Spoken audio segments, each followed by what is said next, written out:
The back seat. Check the back seat. All right, come here. Check the back seat. Gets in your head, right? Good. Because every year, dozens of children are forgotten in the backseat of a car by a parent or caregiver. All never thought it could happen to them. But with changes in routines, distractions, or a sleeping child, it can happen to anyone. Parked cars get hot, fast, and can be deadly. So get it in your head. Check the back seat. A message from NHTSA and the Ad Council.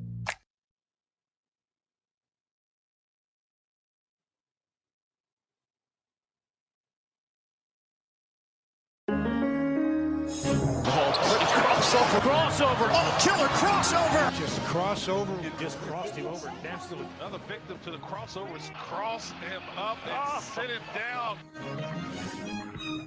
It's the crossover. It is powered by Everlevel Concrete Repair in Omaha at everlevelconcrete.com.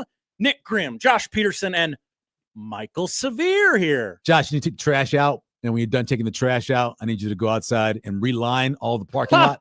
I got you. You ain't done enough today. When you said take the trash out, how come you pointed at me, Michael? Because it's behind you. Oh. I pointed through you. Oh. Yes, I definitely pointed Not through looking you. at you, I'm looking past you. Padilla asks, who's going to curse on air today? Could be any one of us. It literally Tapper could be. didn't curse. He was talking about a Vietnamese dish. Yeah, Nailed it. did you hear how he said Vietnamese yesterday? No, Apparently, my whole life, I've been saying it Vietnamese.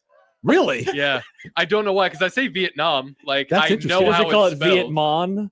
I know Okay. how it's spelled. Right. I've always said Vietnamese for some reason, and I Vietnamese. don't know why. That's pretty cool. I think it was That's Stibbs who pointed it out because he just kept saying it. He Yeah, goes, is and no I'm one like- Are you going to doing that on acknowledge it? purpose or are you doing that by accident? That's what Accident. Stibbs and I were wondering. Yeah. Mhm. It's like Latovsky.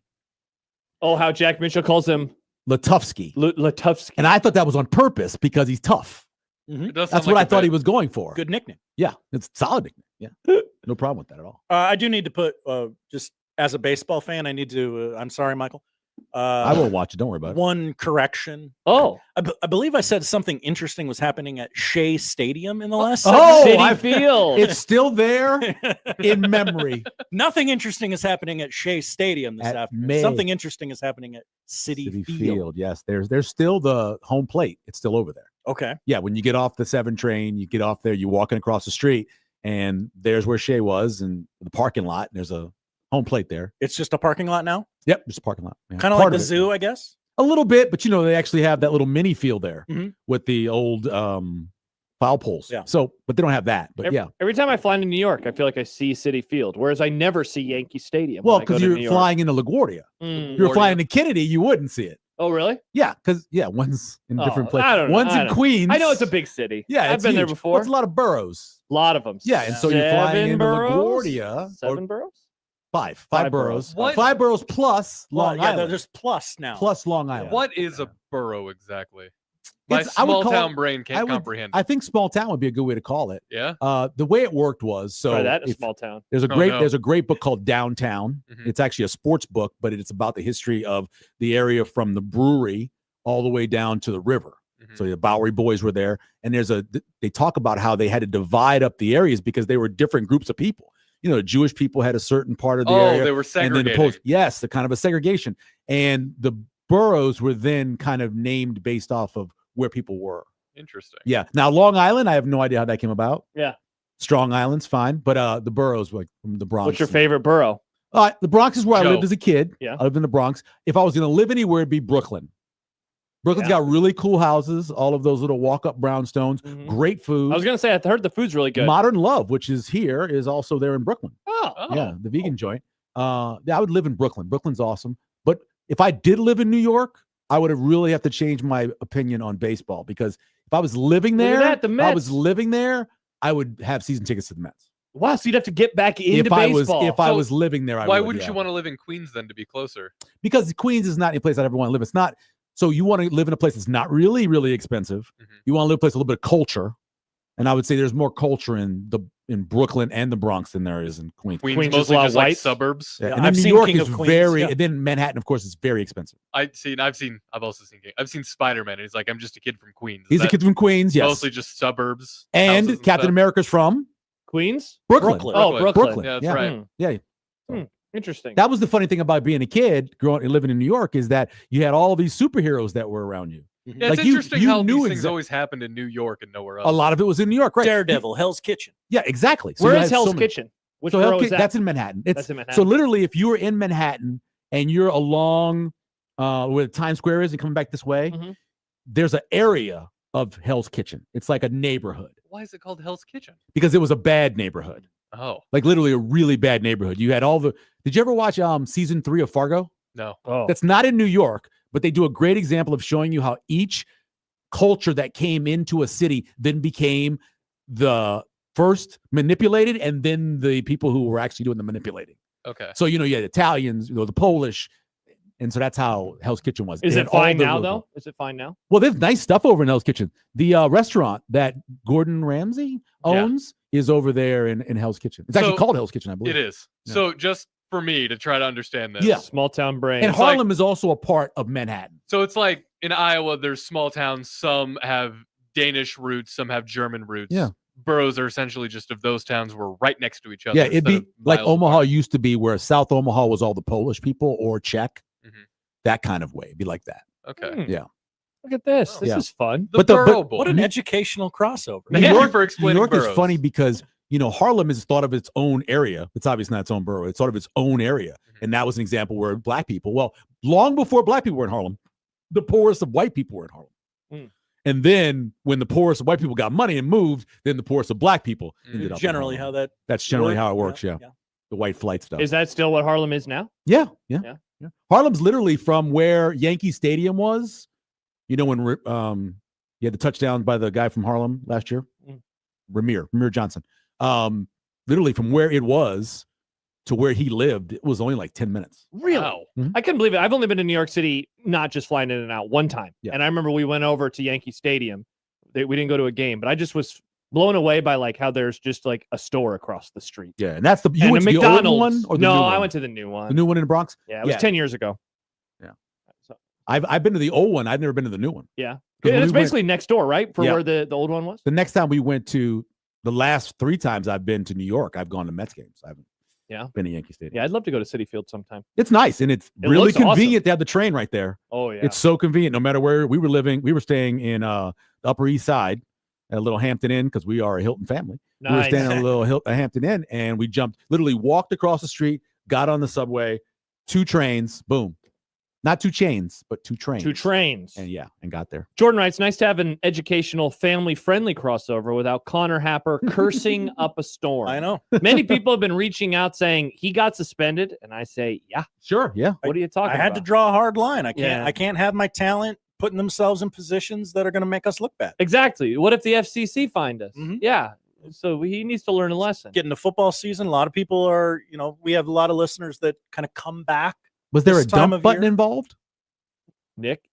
Did you catch Okay, it then in there's time? nothing you can charge because the only place it would have gone through would have been online. Code of conduct. It was And they about- don't do the online thing. I'm talking about the SEC. It's about the principle. Mike. Yeah. No, I'm You know? talking about just getting the fine. You wouldn't have gotten the fine because you caught it. Yeah. And the only place it went through was on the stream. Yeah, the and that's stream doesn't- allowed. They don't count. Aaron We- Pavilion says, did Gary get suspended? No. He told Josh to go bleep himself. Yeah. And I was like, oh, so we're swearing again. Did he actually say go bleep himself or he used the word? He used the word. Yeah, he used Oh the my word. goodness. Yeah. What? What did you do?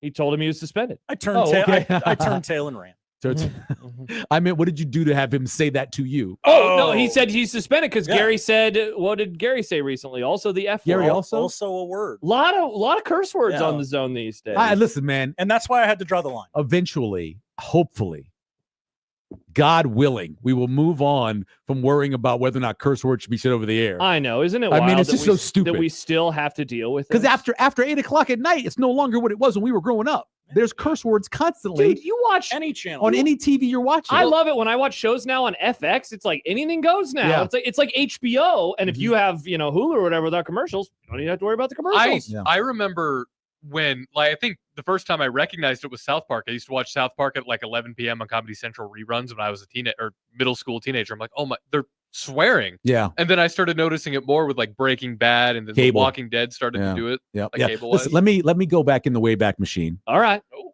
Ooh, it's like the Tom Chattel Barry Trammell podcast. Old person here, yes. So the first time I think I know where you're going. the words were uttered in prime time right? NYPD Blue? True. No, that's Ass. It was the first time Ass was on TV. Oh, Oh my God. I thought that's where we were going. No, this was Dynasty.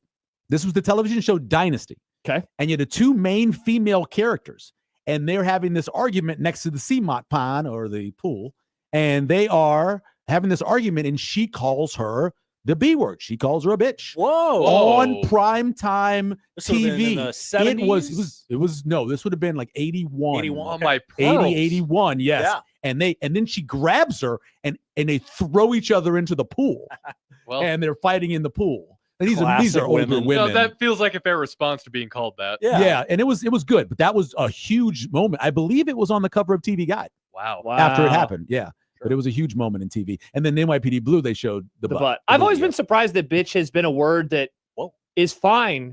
Because it actually has a meaning. Yeah, but like Female you can't dog. say, but you can't say, You can say bastard. That's a but you can't meaning. say ass I and am a then bastard. another word. You can't say whole after you say You can that say word. ass half. You can't say the other. Yeah, the whole. Yeah. I've never understood that. Two ass halves is what I used to always say. Oh, that's good. That Yeah. is I good. like that. Yeah, I'm gonna two start ass saying halves. that. Yeah. So there are certain words that make zero sense you can't say. Mm-hmm. Like the nickname for Richard, right? Uh-huh. You can say that if you're talking about a person's name, but you're not supposed to say it if you're talking about the added atomical part. Mm-hmm. Yeah. Yeah. You say Richard Head instead of the other one. Yeah, exactly. Yeah. Right. Right. Oh, by the way, going back to New York City, Kenny emails in to the Kenny. Equitable Bank inbox. I believe John Rocker has an opinion about the 7 train in New York City. Yes, he Nick, does. you've been getting into baseball. He Have you stumbled upon any John Rocker lore? I haven't. Oh, Nick, you have a deep dive to do, my friend. Somebody reached out to him Rocker? a month or so ago because it was the It was the anniversary. of it, Yeah. 25th or something like that. And he goes, Whoa. yeah, no, I still hate New York. I still feel that way. What's funny about that thing is he's riding in the car with the journalist, and he is just giving his observations of what's happening. And in no way was he thinking the journalist was writing this down or taking this into consideration to put in the article. Scott I'm not Frost at Media defending. Days. Dude, beat me to it. That's not true. Ah. Because I that's found an completely ESPN different. article from 1999 about it. Yep, Yes. that's Nailed going it. to be the one. And completely different because he was in a media room with two journalists who were doing their Whoa. job at the time. They were just riding in the car. The first sentence. Yeah. John Rocker apologized for his comments against foreigners, and it says gays, but I don't know if you can say that anymore. You can say gays. You want Gay a day people? off? Yeah, you can say gays. Hey, it's any of those letters you can say. Any of the letters. I think what Nick is trying to say there is like, you know how some people, there's a connotation, Michael, when you hear someone say blacks. Uh-huh. That's how I think Nick was saying. no, yeah. I only Like when you the said the gay- blacks. Yeah. If you say the blacks, and I'm Well, I like, mean- whoa, you say the gays. Yeah. Okay, that's Yeah. right. Yeah, You that's say different. gay. That's I would just say different. gay people. Yeah, Like gay people. That's what I said. Yeah. Literally anything in the in Mhm. those letters is good. Mhm. But yeah, but again, I don't feel sorry for him in a If- way because he was kind of a jerk and he played for the Kind of. Braves. and I Even hate the though it might Braves. appear otherwise from what I've said, I'm not a racist. No, you're very much a racist. Yeah. Which is fine. You be what you want to be. But that when I thought back on it, I was like, that journalist was kind of a jerk. Wow. He was kind of a jerk because he could have. I think I would have said, At some "Hey, point, you would you have said, know, all that was on the record, yeah, right?" yeah. And then let him decide. Yeah, because I think being the obnoxious person he was, he'd have been like, "Yeah, I don't care." Oh, I just saw the actual quote. Yeah, pretty Yeah. Oh rough. my god. Didn't the same thing happen with Tiger Woods and was it Charles Pierce for like GQ or Esquire, where he hung out with Tiger in like 97, 98, and Tiger just was wheeling and dealing with all Yeah. sorts of jokes. And people always say that was like a dividing line for Tiger, where after that, he never Yeah. was going to say anything controversial again because he got quoted. Right. Even though he was saying all those things and he Yeah. never asked for it to Oh, be off the He record. mentions the Vietnamese in this quote. There you go. Yes, he does. Wow, John Rocker. And he Incredible. was good, right? Like wasn't he a good pitcher for Oh a no, he spell? was a Yeah. horrible person and played for the Braves, but yes, he was good. Yeah, Good at his Nick, those job. Braves teams were awesome. They were like Yeah, he was always, they good at always his won the job. division, and they were in the World Series sometimes. I'm And going the to great look him thing up on about it- Baseball Reference. But they only won one of them. Sorry, Josh. You could always walk up. You could always walk up and just buy tickets. Oh Because yeah, Atlanta's one of the worst sports towns in the history of the planet. Yes. We Every walked sport. up to playoff baseball. games you can walk up. Baseball. My sister lived in Atlanta at the time. We walked up and bought tickets. that is He crazy. the looks window. like the type of person that would say these quotes. Yes, does. he does. Yes, He he does. does. If you said John Rocker and I told you he was a big, powerful, roided up closer that lived in the South that was kind of racist, that's exactly what he looked Where like. was John Rocker from? Ooh, I don't know. I don't know, but he looks like Statesboro, Georgia. Georgia. Yeah, Nailed it, Georgia guy. Michael. Yeah. Yeah. So yeah. I that's don't fine. know anything about 3.5 WAR, 13 wins, 22 losses. Wow. Wow, he's only 50. Yeah, but he was Well, a, he's a he was a closer. closer. Yeah. He was a A closer. And then 3.42 ERA. the beginning of your career and the end of your career, when you're a closer, and generally you're a middle guy, and so that's not usually very good for you. 88 saves, 1.4 whip. Wow, on Survivor, his like controversies section is super long on Wikipedia. On Survivor, not during an good. argument with fellow castmate Natalie Anderson, Rocker told her, "If you were a man, I'd knock your teeth out." Wow. Okay. Yeah. I didn't know he was on and if Survivor. you're a man, you probably wouldn't do that. What an interesting guy. Yeah, he was an interesting fella. Uh-huh. But former celebrities that are problematic love to go on reality shows. Yeah. I've Did you hear noticed what Mickey Rourke said about JoJo Siwa in Big Brother UK? I did read something about Yeah. that. Is this Yeah. a news story? Yeah, it's like I read within that. the It last, happened over the summer. Because Yeah. she's local. last couple Yeah. months. She's a Papillion girl. Yeah. I'm not going to quote what Mickey Rourke Yeah, said yeah, about yeah. her. Essentially, he said he could flip her. Yeah. Right. Wow. Yeah. Wow. Mickey has got so many drugs Yeah. and so much tightening of the skin that you almost can't blame him because he's not really human anymore. I didn't even Yeah. recognize He's him when I not saw human. what he Losing looked Yeah, like. he's blood. not human Like, that anymore. is not Mickey Rourke. He's not human anymore. From Yeah. what he was in 9.5 weeks, truly one of the great date movies of all time, to what Oh, he wow. is now is... He doesn't even look like he looked in Iron Man 2. No, he does not. Which featured no. Formula Whiplash, baby. No. Not a Whiplash guy. LSD Will writes, "Forgive me, but for some reason, Nick's got me triggered today." Uh-oh. Duh, Nick. I don't know what this is about. This is a 7-minute-old tweet, but Nick, you're upsetting the listeners yet again. Wow. Oh, this Sorry. must be the Vietnamese thing. Oh, That's what it had to be. 7 minutes ago? Yeah, No, probably longer, but it took him a while to be able to type because they probably Um, can't write. And the LSD. yeah, that's true. No, I don't know. I have no idea. By the way, my favorite food, can I say? Yeah, my favorite Asian food Oh, Yeah. Oh, yeah. is Vietnamese food. were you stopping yourself from saying the O word like Sipple? No, I definitely was going to say. I can say Oriental when I talk about rugs or the place Or down chicken the street, salads. or the Uh-huh. trader, or Oriental Trading, whatever they call Yeah. it. Fine But local company. I was just trying to make sure what I was saying. Right. Mhm. I was going I to don't know go if with I've South ever had Pacific. Vietnamese food. Yeah. Don't know if I ever have. So Really? Have Yeah. you? So you've never I guess our had dumpling. What is a dumpling? banh mi sandwich? I don't know what that is. Oh, I've had that. I've had that. You never had pho? I don't know. really? Really? Yeah.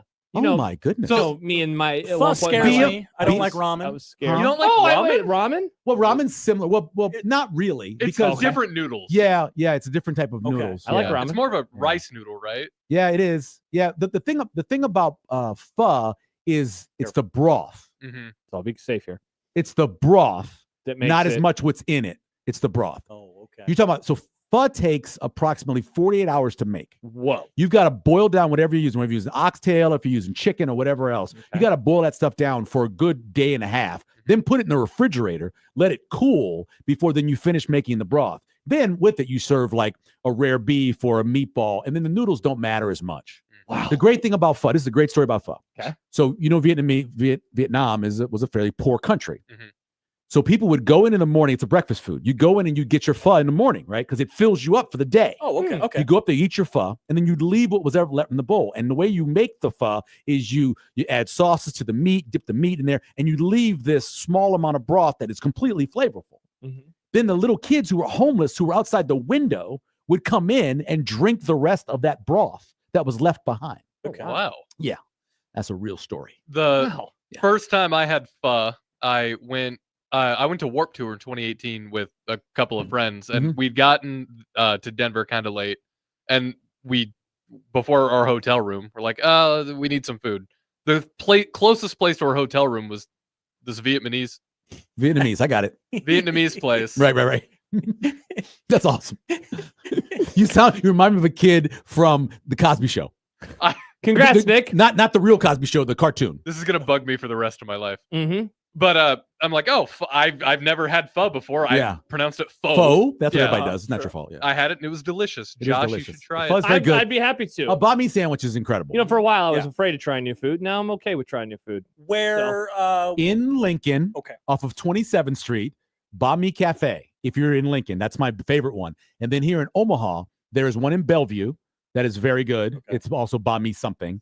And then if you want just a quick one, have you been to the Asian market down the street? I have Down been. the street? I have been there. Okay, Yes. so the Asian market in the back has got the cafe. Okay. and they pre-make little banh mi sandwiches with pork. Ooh. And if you want something quick, they're very good. That sounds store is an experience.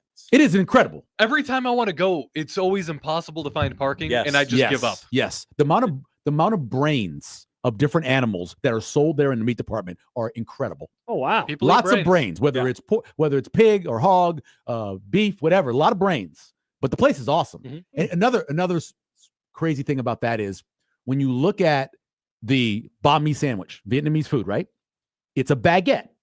Yep. With vegetables, and the only reason it exists is because the French invaded Vietnam That makes sense. and brought the baguette with them. And then when they got kicked out, they left it behind. As they do. And it's one of their Wow. main foods. That is amazing. It's like how the UK invaded India, and then they brought all their spices and curry back, and that's why the UK is one of the best places for curry in the world. because Well, they it's stole like it all from when India. you got a lot of mixed people because the Moors went across and just banged everything for about 100 years, about 1,000 years. People forget. it was a Yeah. different time It back was a then. different. It was a different time. By the way, there was a comment from Charles that says the way Nick says rice is problematic. How do you say rice? Rice. I don't know. I don't sense any I'm not hearing I racism. didn't catch that one. I'm not. Yeah. Because when I said Is there a rice hint noodles, of racism there? Say Jerry Rice. Jerry Rice. Say Jasmine Rice. Jasmine Rice. I'm not hearing it. Yeah, we're I here. think he's okay. Nick, I think you're good. I think he's Thanks. I fine. think Yeah. you're fine. I remember when Kevin says milk.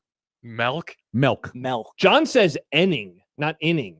Enning. Huh. It's the fourth enning. Oh, Yeah. I had no. I think you're talking about any belly No, button. no. The The baseball. belly button. When you said like, what's he talking He'll about belly say buttons for? it's Guardians 4, Mets 0 in the top of the ninth inning. The Guardians. Huh. Yeah, that's the Interesting. baseball. It's a baseball team. They're in Cleveland. No, they're not. Yeah. And apparently, That I'm team going that to was say in it. Major League. Guess Yeah, they're we don't call them throwing that it. anymore. They're throwing a no-hitter right now. Well, okay, something interesting has happened. Are you allowed to say that? I just did. Okay. Just did. Yeah. I so gotta anyway, dump it. I love Vietnamese food, Nick? I also like Vietnamese food. Nice. and then Korean food's probably my second. One of my favorite dishes in the world is called bibimbap. Yeah. You ever had bibimbap I before? don't even know what that I Is is. that always a have- Hanson Brothers song? No, close. Nice. I actually have that after the race every year. So after not the race, the march. The After the 50-mile march is march? over, yep, It's a which is long in a march, few weeks. man. When it's over, there is a bibimbap place where there's a little Korean joint right down the street, and we go over there and Dude, get bibimbap. A meal after a long walk or a long race is just one of the best things. It's incredible. I look It's forward to those incredible. meals after It's every race. So I'm always good. craving burgers. That is what I That's a always good call. want. I had Yeah. a burger. Well, so I Burger eat a fries. lot after. So I had the bibimbap, and then we left and we're on the way home, and I got a burger. Oh, hell Yeah. That's good Oh, stuff. goodness, that's great. Yeah. If anybody wants to donate to Michael Severe, Yes, do it, Yeah, Michael. do it. What's the Yeah, my URL? Plug the 50 hell mile in. march team, you certainly, it's pinned there on my Facebook page. I could use the help because this year they're requiring you Uh-oh. to have it raised before the race. Oh, I always raised it during the race because Yeah, during yeah. the race you're doing like videos and stuff and Yeah, people yeah, are donating. yeah. You have to have it done before the race. How many now. more dollars do you need? I think I have 1,170. Left?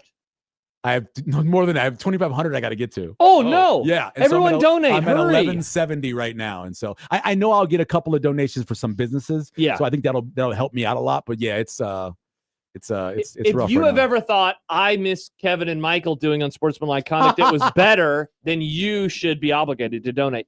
have you considered Donate, putting donate. that anywhere else that's not just Facebook? I put it everywhere. Okay. What do you mean? Well, you said it's in your Facebook. What's pinned, yeah, but I also Pinned. I put it on, I've tweeted it out, I put it over. I've told multiple people, I've sent it out to multiple people by text. He does saying, it "Hey." everywhere, Nick. Yeah. He does it everywhere. I do it everywhere, Michael knows how to do social but media. I don't get in Nick. trouble. I just looked at your shirt. Congratulations. Oh, thank you very Today much. is the day. Today is the day Oh, that the trophy was put into the game. The The patch. patch, yes. Let's Nice. go. I Has have anyone to sent do a it. screenshot of it to Yes, you they yet? did. I actually. Oh, So this is man. funny. I sent out an email to the board, the Jet Award Foundation board, right? Uh-huh. Like very excited. I'm like, hey, this is what happened. They did a patch on this game, and millions of people play this game, and we're now in the game. And I got one. What are you even talking about? What is this? No. And so I explained to them, like an update on your phone, kind of similar to that. And we're gonna be in there. And then Johnny calls me, and Johnny says, so what is going on? I go, college football, EA college football 2026.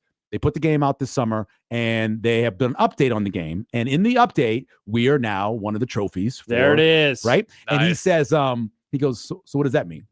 And I said, oh, when you play Promotion. the game and your season's over, and then if you had a really good player on there that was maybe the best player in college football, they get the Heisman. If they were the best returner, they get the Jet Award. And he goes, so what does that mean? And I said, it's just a way for us to get exposure. How much more out can I there. explain this to It's you? exposure. We just want to be, it's promotional. People are playing this game. They see the Jet Award, Can you explain the process of how you got the Jet Award in the game? Thank you to the gaming tailgate. The gaming tailgate guys who I used to have on when I had a show at the paper. Okay. Great guys. They'd Is that come a on podcast or something? Yes. Okay. And they also write a lot of articles. And it's the place to go. It was, if you wanted to, before EA Sports brought the game back, if you wanted to update your team, they had the update patches there. Okay. And so they would do all the work for you, and you would Those be able to guys. do it. Yep. So these guys are great. And he sent me a message saying, hey, they're looking for 2 other awards they don't have yet, which was the Hendricks Award, which is Best Outside Pass Rusher or Best Pass Rusher, and the Jet Award. And so I reached out to them and on DM, and we talked, and they said, well, we called Johnny a few years ago and asked him about it, and we never got anywhere with it. So I said, oh, that's fine. I said, let's what we need to do. And we went through the process and filled out the paperwork and got them the Sometimes you got to double check. got them the everybody's award. doing what they're supposed to. Got them the award and everything. Always important, Josh. Honestly, a Always little important. surprised that it was that easy to do something like that with EA. It was pretty darn easy because they were kind of looking for us, and they just didn't know who to contact. I mean, I'm out there. I'm everywhere. I can't believe you can't find me. And then obviously the jetaward.com, you could go there and contact us there, but whatever. We got it done. It's finished. It's in the game. Yay. That's awesome. Congratulations to the Jet Award. Growing Very up happy. playing those games, that's how I learned about all the rivalry trophies in the sport. Oh, the No longer no-hitter. something interesting happening at City. Way to jinx it, So Josh. I'm Poor with you. guy. I always tell the story. I played Bill Walsh 94. Right? Okay. When it was my last year in college, I had to get knee surgery. So I moved into the dorm, and I'm living in a first time I'm living in a dorm, and those guys are having these big tournaments with Bill Walsh 1994. Thing about it was there's no names on any of the players. Right. But I was alive. So I knew who a lot of the players were. So I took 1979 USC and I dominated. The backfield for 1979 USC Is that Marcus Allen? and Charles White. Charles White, who won the Heisman in 79. So I had that. The secondary, you had Dennis Smith back there. You had Ronnie Lott back there. You had Jeff Fisher back there. They were loaded. Offensive line had all pros. That 79 team had so much talent. And so I would play with that team, and people would be like, how are you dominating with this team? And I go, Because you knew your history. I knew my history. I knew you. And Yeah. back then, you just They couldn't didn't look win it the up. title. Who won the title that year? No, they didn't win 79. Because they tied with Yes. Stanford. Yeah. They Oh, man. 1979's. Wow, they beat the number 1 team in the end of the year, who was Ohio State, yeah, and they yeah. didn't jump over Alabama. Alabama 79. Oh, yeah. Oh, they so were Alabama undefeated. Alabama beats Penn State. Penn State has a 4th No, that's a different year. 78. Alabama beat 78. This is the next year. 79. They beat Arkansas, in Arkansas, the title. yeah. Yeah. 78 was the year they had the first and goal. Yes. Yeah. The goal line stand. Yeah, that was my against Penn last State. year living up north before my dad passed. Mm. That's how I learned about like the Bednarik Award. That's how I learned everything. Yeah. College. It's- The video games taught me so much about college Yeah. football and the NFL. It is does, interesting how it just kind of happens to you subconsciously just through playing these games. That's how I Like, learned fight songs. I didn't have this experience with any of the college football games, but I played the NASCAR games a bunch growing up as a kid. And that's why I have that very specific era of NASCAR. that John doesn't remember. Yeah, that John doesn't remember. It's because I just passively learned it by playing those games. Yeah. It's interesting how you absorb that. Mm. Active transport. All right, Curtis helping us out. He says, start a new Twitter campaign to help Michael Severe grow his donations, you cowards. Yeah, let's get this Curtis happening. actually did donate. Thank you, Curtis. That Curtis is did. awesome. Thank you very much, Curtis. I appreciate That it. is awesome. Well, Josh, why don't you go get some rest? Because you've been talking to yourself for 4 hours. I'm sure you have more work to do. Yes, I 'Cause do. apparently, you're the only employee in the building. That it feels like that sometimes. We're Yeah. planning a great trip that we have coming up very, very soon. Yes, and instead of planning the trip, we have to. Kansas City, would that be the trip? That would be the That trip. would be the trip. I am actually not only going to the game, but on Friday on the way home from the game, I'm providing a ride to a media member Oh, which one? who needs to come back because his person that's driving him down there is going to the Royals game that night. Hmm. So Sip is going to ride back with us. Oh my gosh, that's awesome. Isn't that A incredible? That- road sip. I rode Sip, yeah. You Yeah. need to. Can we just mount a I need camera to in ask the him to car? pull over.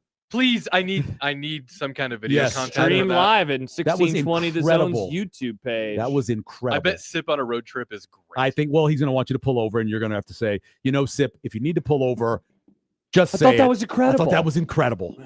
Look at this. I This is want great. to pull off at this rest stop here. Don't worry about it. We'll pull over for you. No Mhm. problem. Yeah. All right, that was a crossover powered by Everlevel Concrete Repair in Omaha at everlevelconcrete.com. That was Josh Hodson. He'll be back tomorrow with Happer. Is Happer back off the suspension? Yeah, just a one gamer. Okay, that's cool. Good, unlike John Rocker. Michael Severe in today for John Bishop. The program begins next on 1620 The Zone.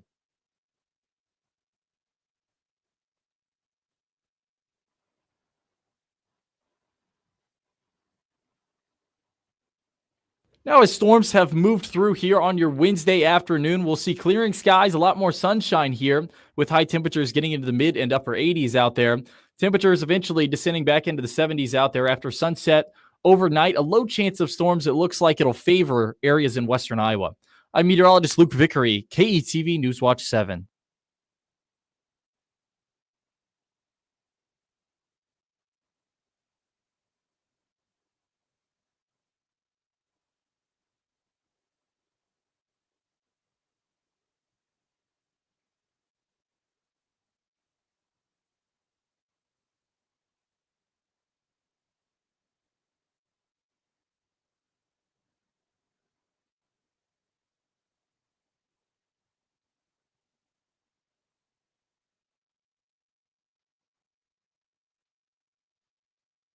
News Talk 1290 Coil is your radio home for the 8-time league champion Omaha Storm Chasers, a proud AAA affiliate of the Kansas City Royals since 1969. Tune in for every pitch of the 2025 Storm Chasers season at Warner Park and across the International League with the voice of the Omaha Storm Chasers, Nick Batters, on News Talk 1290 Coil. Your Omaha Storm Chasers are building on last year's historic season, and you can follow along by listening to all the action on your home for Storm Chasers baseball. 1290 Coil.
Finding great candidates to hire can be like, well, trying to find a needle in a haystack. Sure, you can post your job to some job board, but then all you can do is hope the right person comes along, which is why you should try ZipRecruiter for free at ziprecruiter.com/radio. ZipRecruiter doesn't depend on candidates finding you. It finds them for you. Its powerful technology identifies people with the right experience and actively invites them to apply to your job. You get qualified candidates fast. So while other companies might deliver a lot of hay, ZipRecruiter finds you what you're looking for. The needle in the haystack. See why 4 out of 5 employers who post a job on ZipRecruiter get a quality candidate within the first day. ZipRecruiter, the smartest way to hire. And right now, you can try ZipRecruiter for free. That's right, free at ziprecruiter.com/radio. That's ziprecruiter.com/radio. ziprecruiter.com/radio.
KOZN.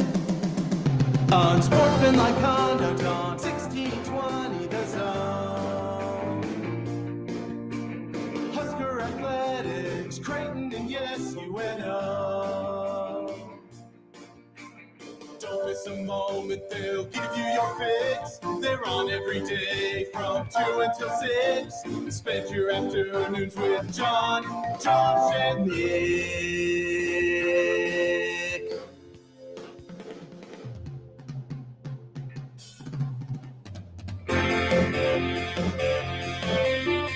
John, Josh, and Nick.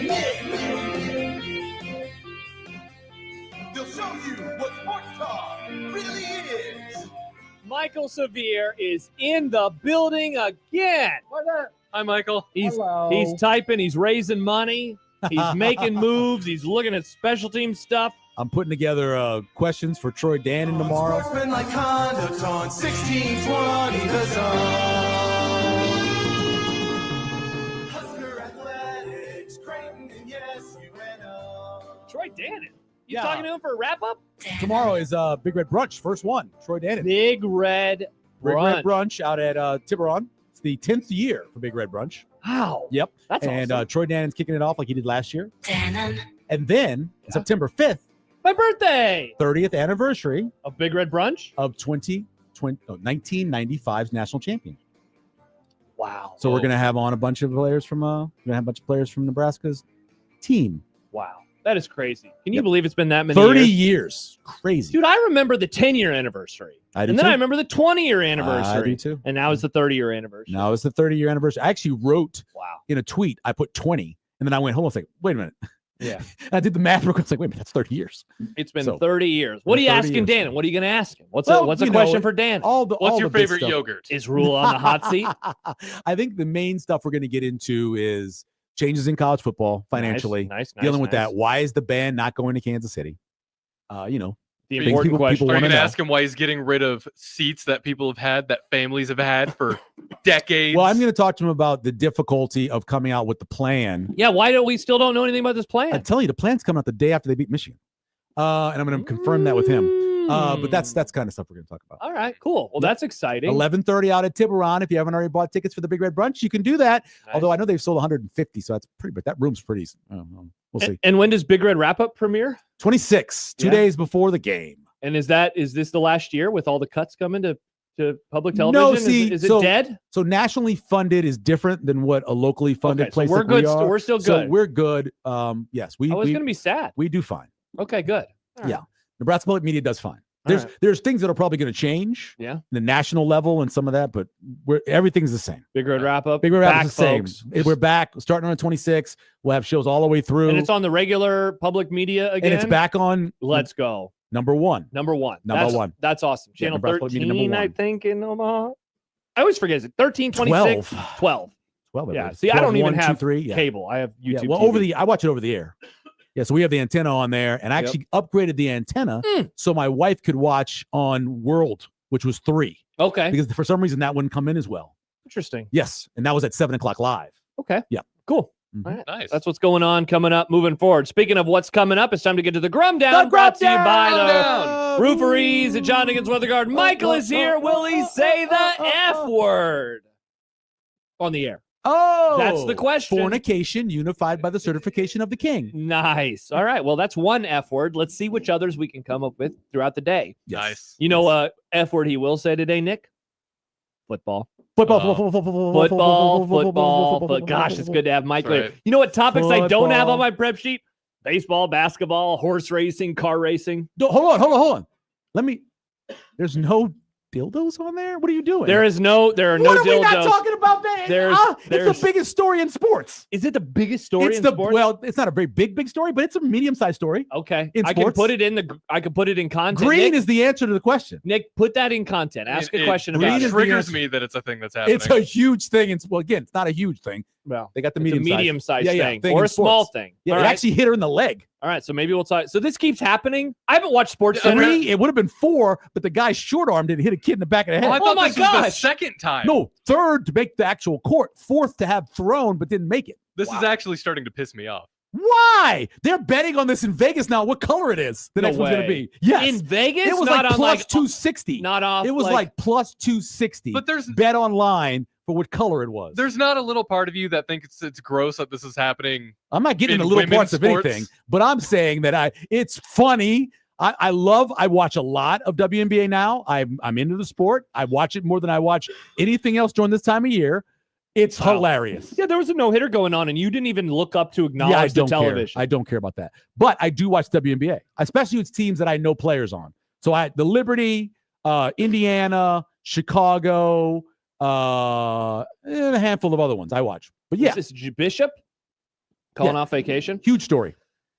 I have not engaged with the story at all. You have not? Not one bit. No. John was reading something yesterday. Last night when it happened, it blew up across Twitter. It was like every single tweet in my line was, it's green, it's green, it's green. I was offline for the most part last night, so I missed it. Let's see. Mike Schaefer, hopefully, will join us. Yes.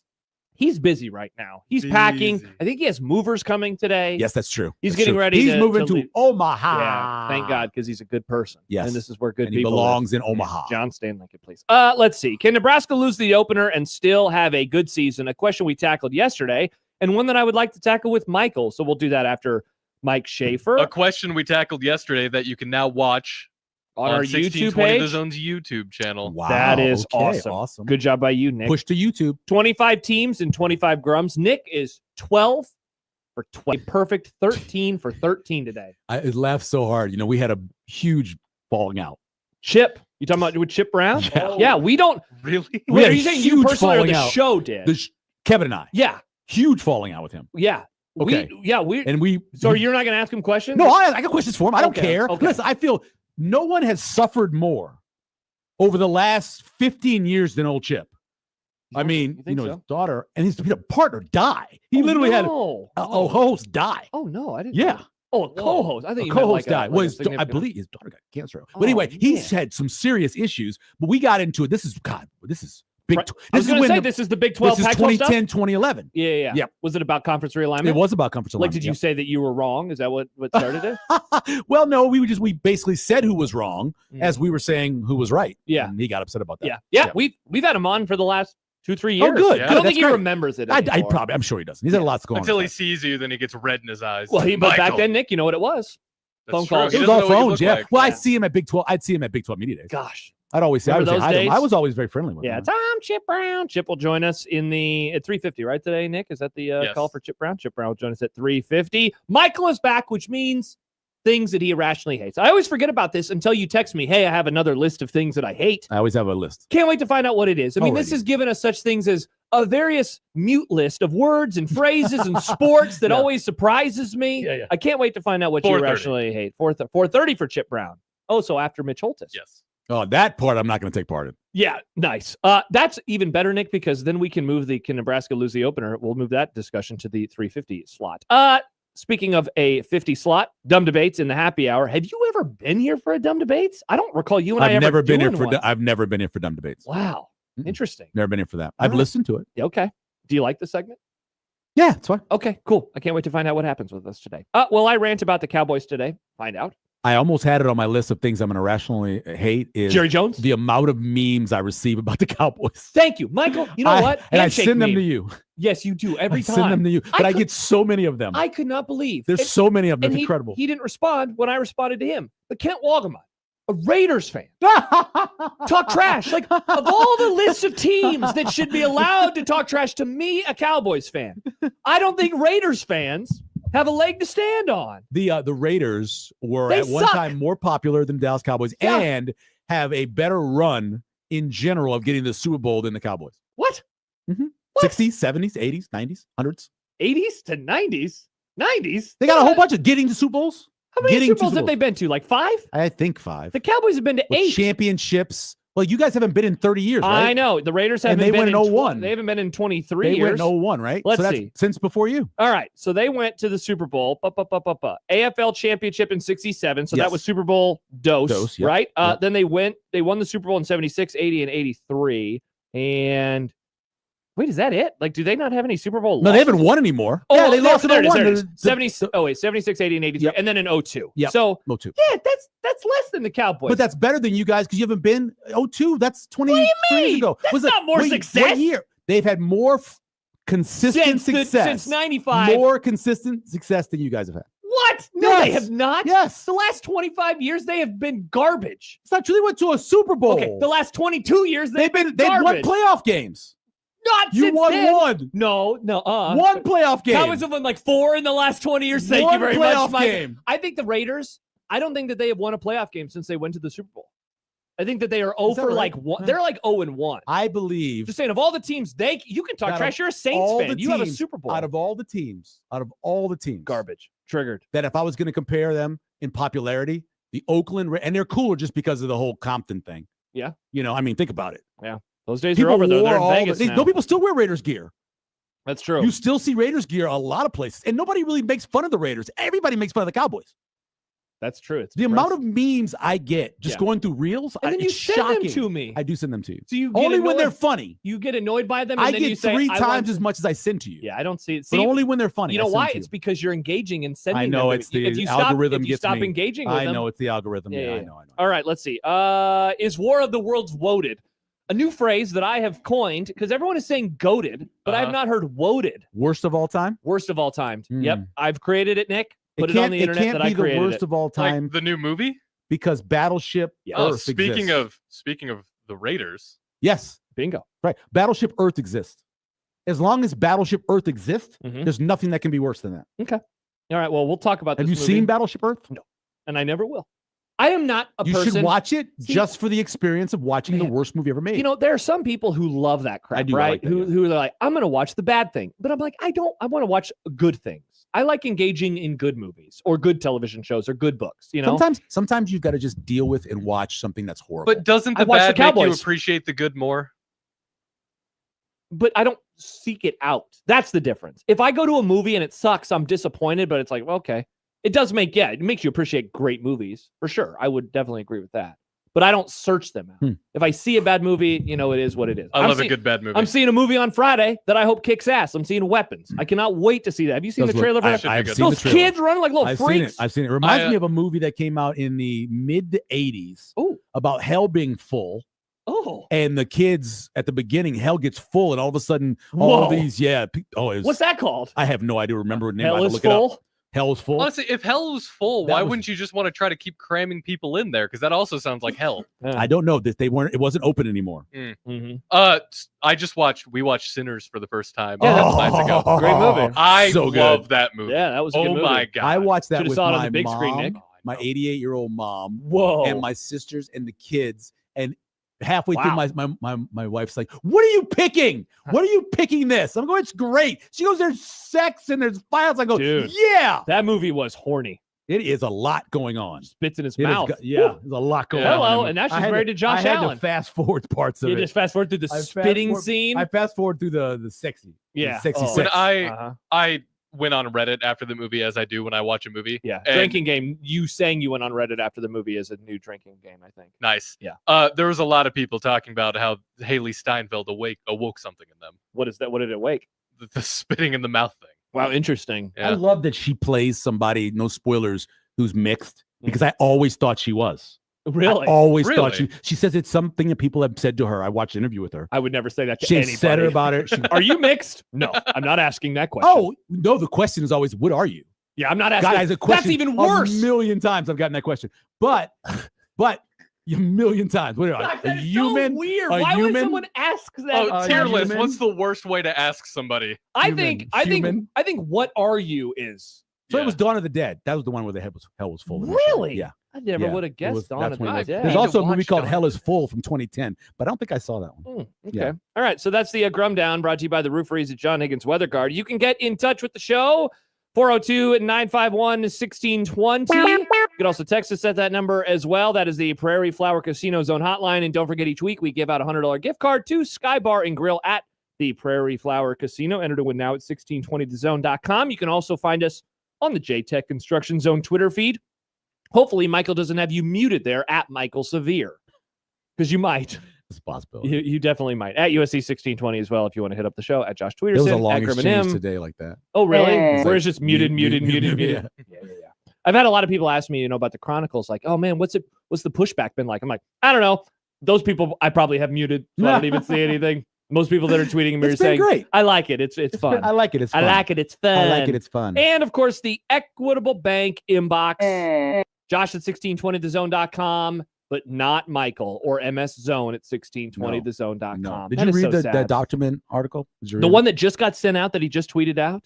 About 4 hours ago, the one about the debt that all the Big Ten teams. No, are in? I just that saw is this. Incredible. I just saw the story. I missed it earlier. It's incredible to look at it. And I'm not going to talk to you during a commercial. Thank you that Nebraska had wisdom in the AD's office like Sean Eichhorst, who got ahead of this whole thing. Tell that to Sipple. And was I know I tried on the way home. I try to explain to Sipple. You can say everything about him you want about him being, good with the coaches or whatever else. He was great with the players, and financially he helped a ton. Which is wild to say, given that Bill Moose was, one of the next guys. Yeah, when COVID came along, if he wouldn't have done what he did, Thank you, Sean. they would have been screwed. Wow. Yeah. Also, great photo at the top of the story. That's a good photo. Really good frame. Dot in the eye in Big Ten. That is super cool. Well done by Scott and The Athletic. I'll read that during a commercial break. So let's see. Those are all the ways that you can get in touch with the show. When we return, I think Mike Schaefer is going to join us. He has sent me a text. Let's see.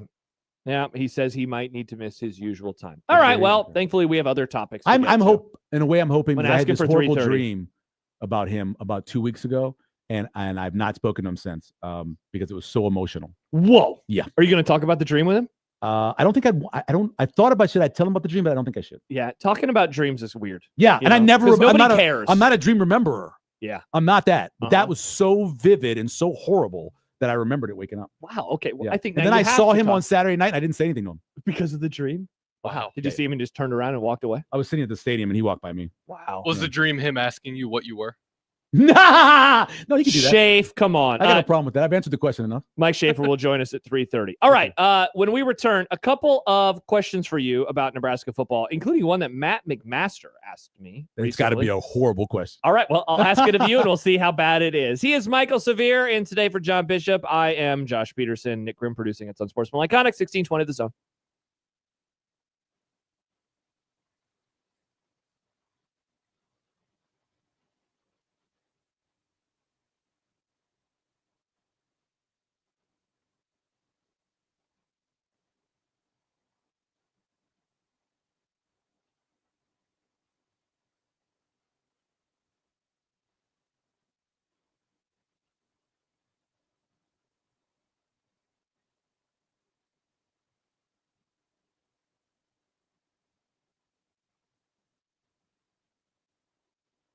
Green State Credit Union is open. They offer better rates, lower fees, and award-winning service. Visit them at 180th and West Maple Road for exclusive grand opening specials. Green State Credit Union, creating lasting value since 1938. Insured by NCUA.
If you're 55 or older and into that whole saving money thing, T-Mobile has an exclusive phone and internet bundle just for you.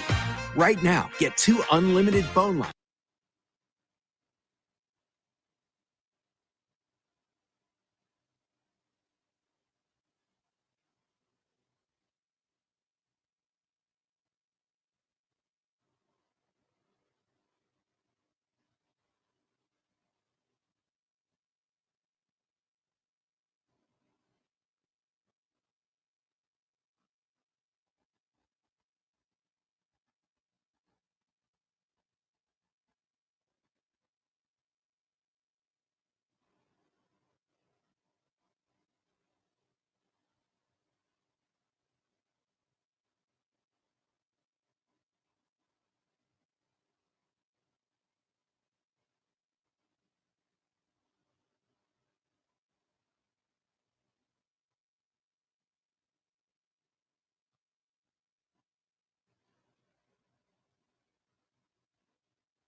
Mike Schaefer usually joins us at this time. He will join us at the bottom of the 3 o'clock hour. Josh Peterson, Michael Severe here as he gets ready to move.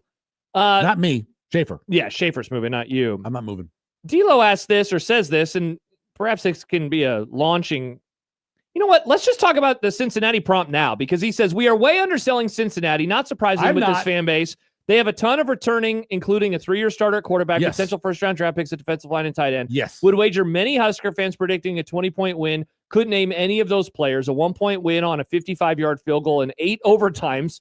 Okay, you can't win a game in 8 overtimes by 1 point on a 55-yard field goal. That's neither here nor there. Should be celebrated. This game is a toss-up. Yeah, and definitely not by field goals. They changed the rules. Correct, yeah. So they're going for 2 constantly. Sorry, Josh, now. Yeah. not to push up our glasses. I have not been. Wrong. I keep telling people, when I did the Cincinnati breakdown and went through it, I told everybody, I said, this is a good team. This team is better than the Boston College team at Nebraska ended the season against. Yeah. They're better at quarterback. They're better, I think, at running back. Tight end. I think they're definitely better at tight end. They're better at defensive end. The linebackers that they have, great tackles. They lost their leading tackler, but they're good there. Secondary is completely refurbished through the portal. They went out and got some wide receivers to be more explosive, to go along with the tight end. A better coach. Because I'm not a Satterfield guy. I don't know if it's a better coach, but I do believe that offensively, what they do is much better than what Boston College could do. Interesting. So in what way? Because I think Cincinnati's balance of having a quarterback who's mobile in Sorsby, who can get out, do things, and get the ball to the former Wisconsin running back, Ty. Yeah, I can't remember his name. Whatever his name is. Yep. And then they have a backup running back who may actually start. I don't know. He's the guy they thought was originally going to be the guy before they brought in Tywee Walker. Thank you. But if you look at them overall and the way they played last year, and I've watched 3 of their games, one of them is one of the best games of last year against Syracuse. Oh, my God, that game. But you go back and you watch them and you see what they do offensively, they're going to challenge Nebraska's defense. Okay. Those young guys who are going to take a little bit of time to, get going, I think they'll be good, but they're going to take a little while to get going, are going to really be challenged by the way Cincinnati can spread the ball out, the way they can use the tight end down the middle of the field, the way I believe they'll be able to establish the run off of quarterback run. I've said all along, I think it was 6.5. I said, I think it's going to move down closer to game time and be closer to 3.5, 4. Whoa, do you really? That's where I think it belongs. Wow. I think money's going to come in on Nebraska. It's 6.5 still right now. But you're going to see the reverse line movement. So you think the Sharps are going to come in on the Cincinnati, because I think that game should be closer than what it is. So what is it then? Do you think that, like, I'm looking at Kelly Ford's numbers right now, and I have no idea about those numbers. Yeah, and so he has them projected at 6.2 wins, so a 6-6 football team. Bill Connolly's numbers are very similar. They're projected to finish in the bottom half, certainly, of the Big 12 conference. Are those numbers missing something, or is that still fair even with how you view them? I think part of it is the way they finished last year, the way they played down the stretch. Yeah. They lost a lot of games. Yeah, it'll be 5 out of 6, I think it was how they finished. Yeah. So I think that's a part of it. And it's really, and I was talking about this morning with somebody. It used to be that you'd have a lot of confidence in a team because they had all these returners. Yes.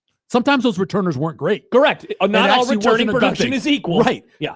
I think there is the doubt in the guys that they are bringing in if they're good enough. Right? They have to hit. At least one of those wide receivers has to hit.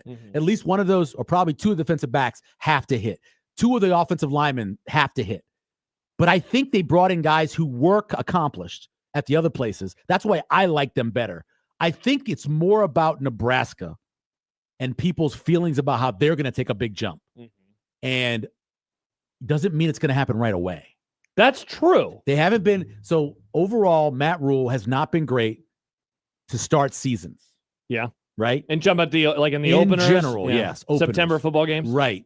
And so do you think they're going to come out and they're going to be completely ready? Now, you got the home field advantage, obviously, and you do have a quarterback that I know is kind of feeling himself right now, but I just think it's going to be a close game. Yeah. I heard Sip pick 34-24, something like that. Does that sound right? Or is that, I think it's that closer. even too rich? I think it's closer. Wow, really? And I don't think I understand why he's saying the high scoring, because I don't think that Sip believes that Cincinnati can stop Nebraska. My question is, can Nebraska stop Nebraska? Man, and how much of that, I know we talked about this a lot with you on Monday. Is that now a more recent change in your mind, or did what you have seen in 2 practices now, has that kind of pushed you in a direction you were already leaning? I think Saturday pushed a lot of people into thinking this offense is going to be really good. Okay. And it can be. Dane Key has to play. Yeah. Somebody asked me about this earlier today, and they said, if there's no Dane Key, what do you think about the wide receivers? And I said, you're taking a number 1 away from a team. Anytime you take a number 1 away from the team, everybody has to shift up. I saw an article today that wrote about top 10 players for teams that weren't quarterbacks. And 7 on there was Dane Key. If you look, people have Dane Key as a possible draft pick, 2nd or 3rd rounder. He's an impressive guy. He's important. You have to have him. If they have Dane Key, if he's healthy, then I understand. Because Hunter can get deep. Because Mills, even though he's a freshman, showed a lot on Saturday night. And then the big guys. Yeah. What Quinn Clark did and what Keelan Smith did was very impressive. Yeah. Obviously, Ja'Cory Barney in there too. And Ja'Cory Barney, who we never mentioned.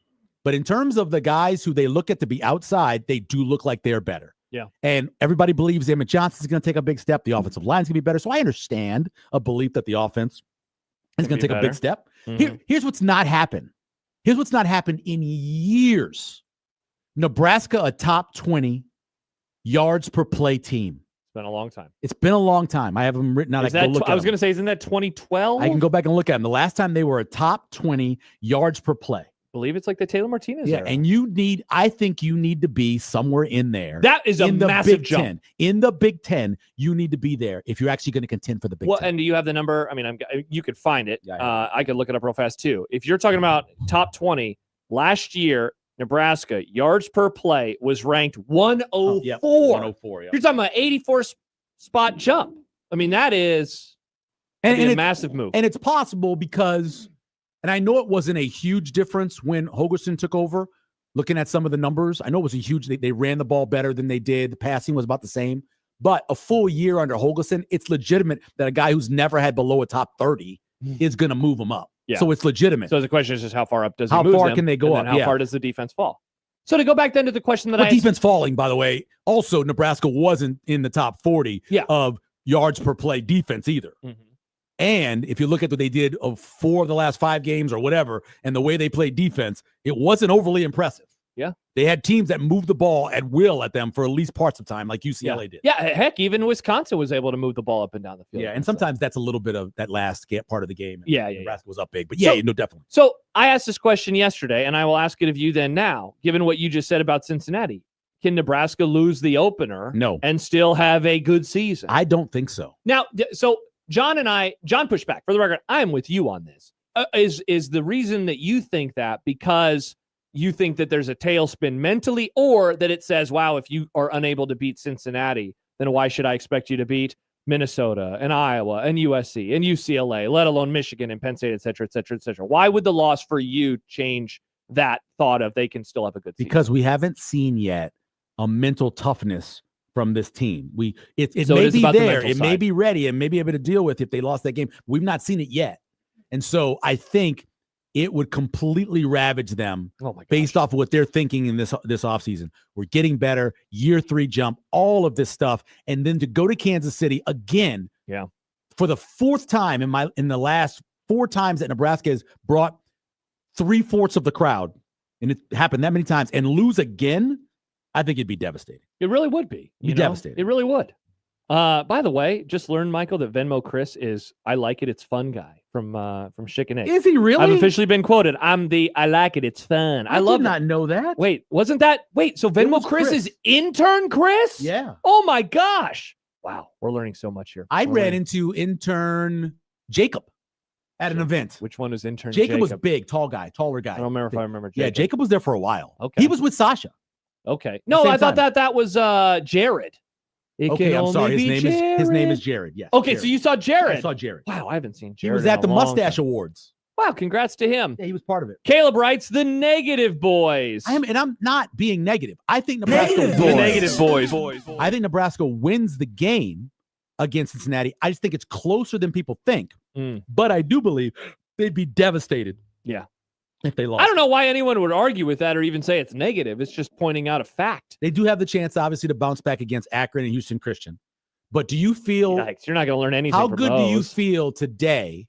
Bad, right? About them beating Michigan based off of them beating Cincinnati. But if I told you they lost Cincinnati, how good do you feel about them beating Michigan? Michael, if they lose to Cincinnati, I'm saying they are a 2-2 football team entering October, which would not represent. I mean, that would actually be a step back from last year. That would represent zero progress from last year. If they lose the opener, they will not be able to leave the month of September with a better record. I guess they'll play 5 games in September this year, right? So never mind, I guess. But they will not be able to leave through 4 games. The first third of their season would not be able to be better than it was last year, just if they lose the opener. It would just, it's, and let me think about this too. And I know it doesn't matter as much, but think about what it would do for the fan base. Oh my gosh. Think of what it would do for the fan base. That trip down, That Michael? trip back. Oh my gosh. That trip back would suck. And by the way, for Kansas City, the city of. Yeah. Oh, they'd be like, no.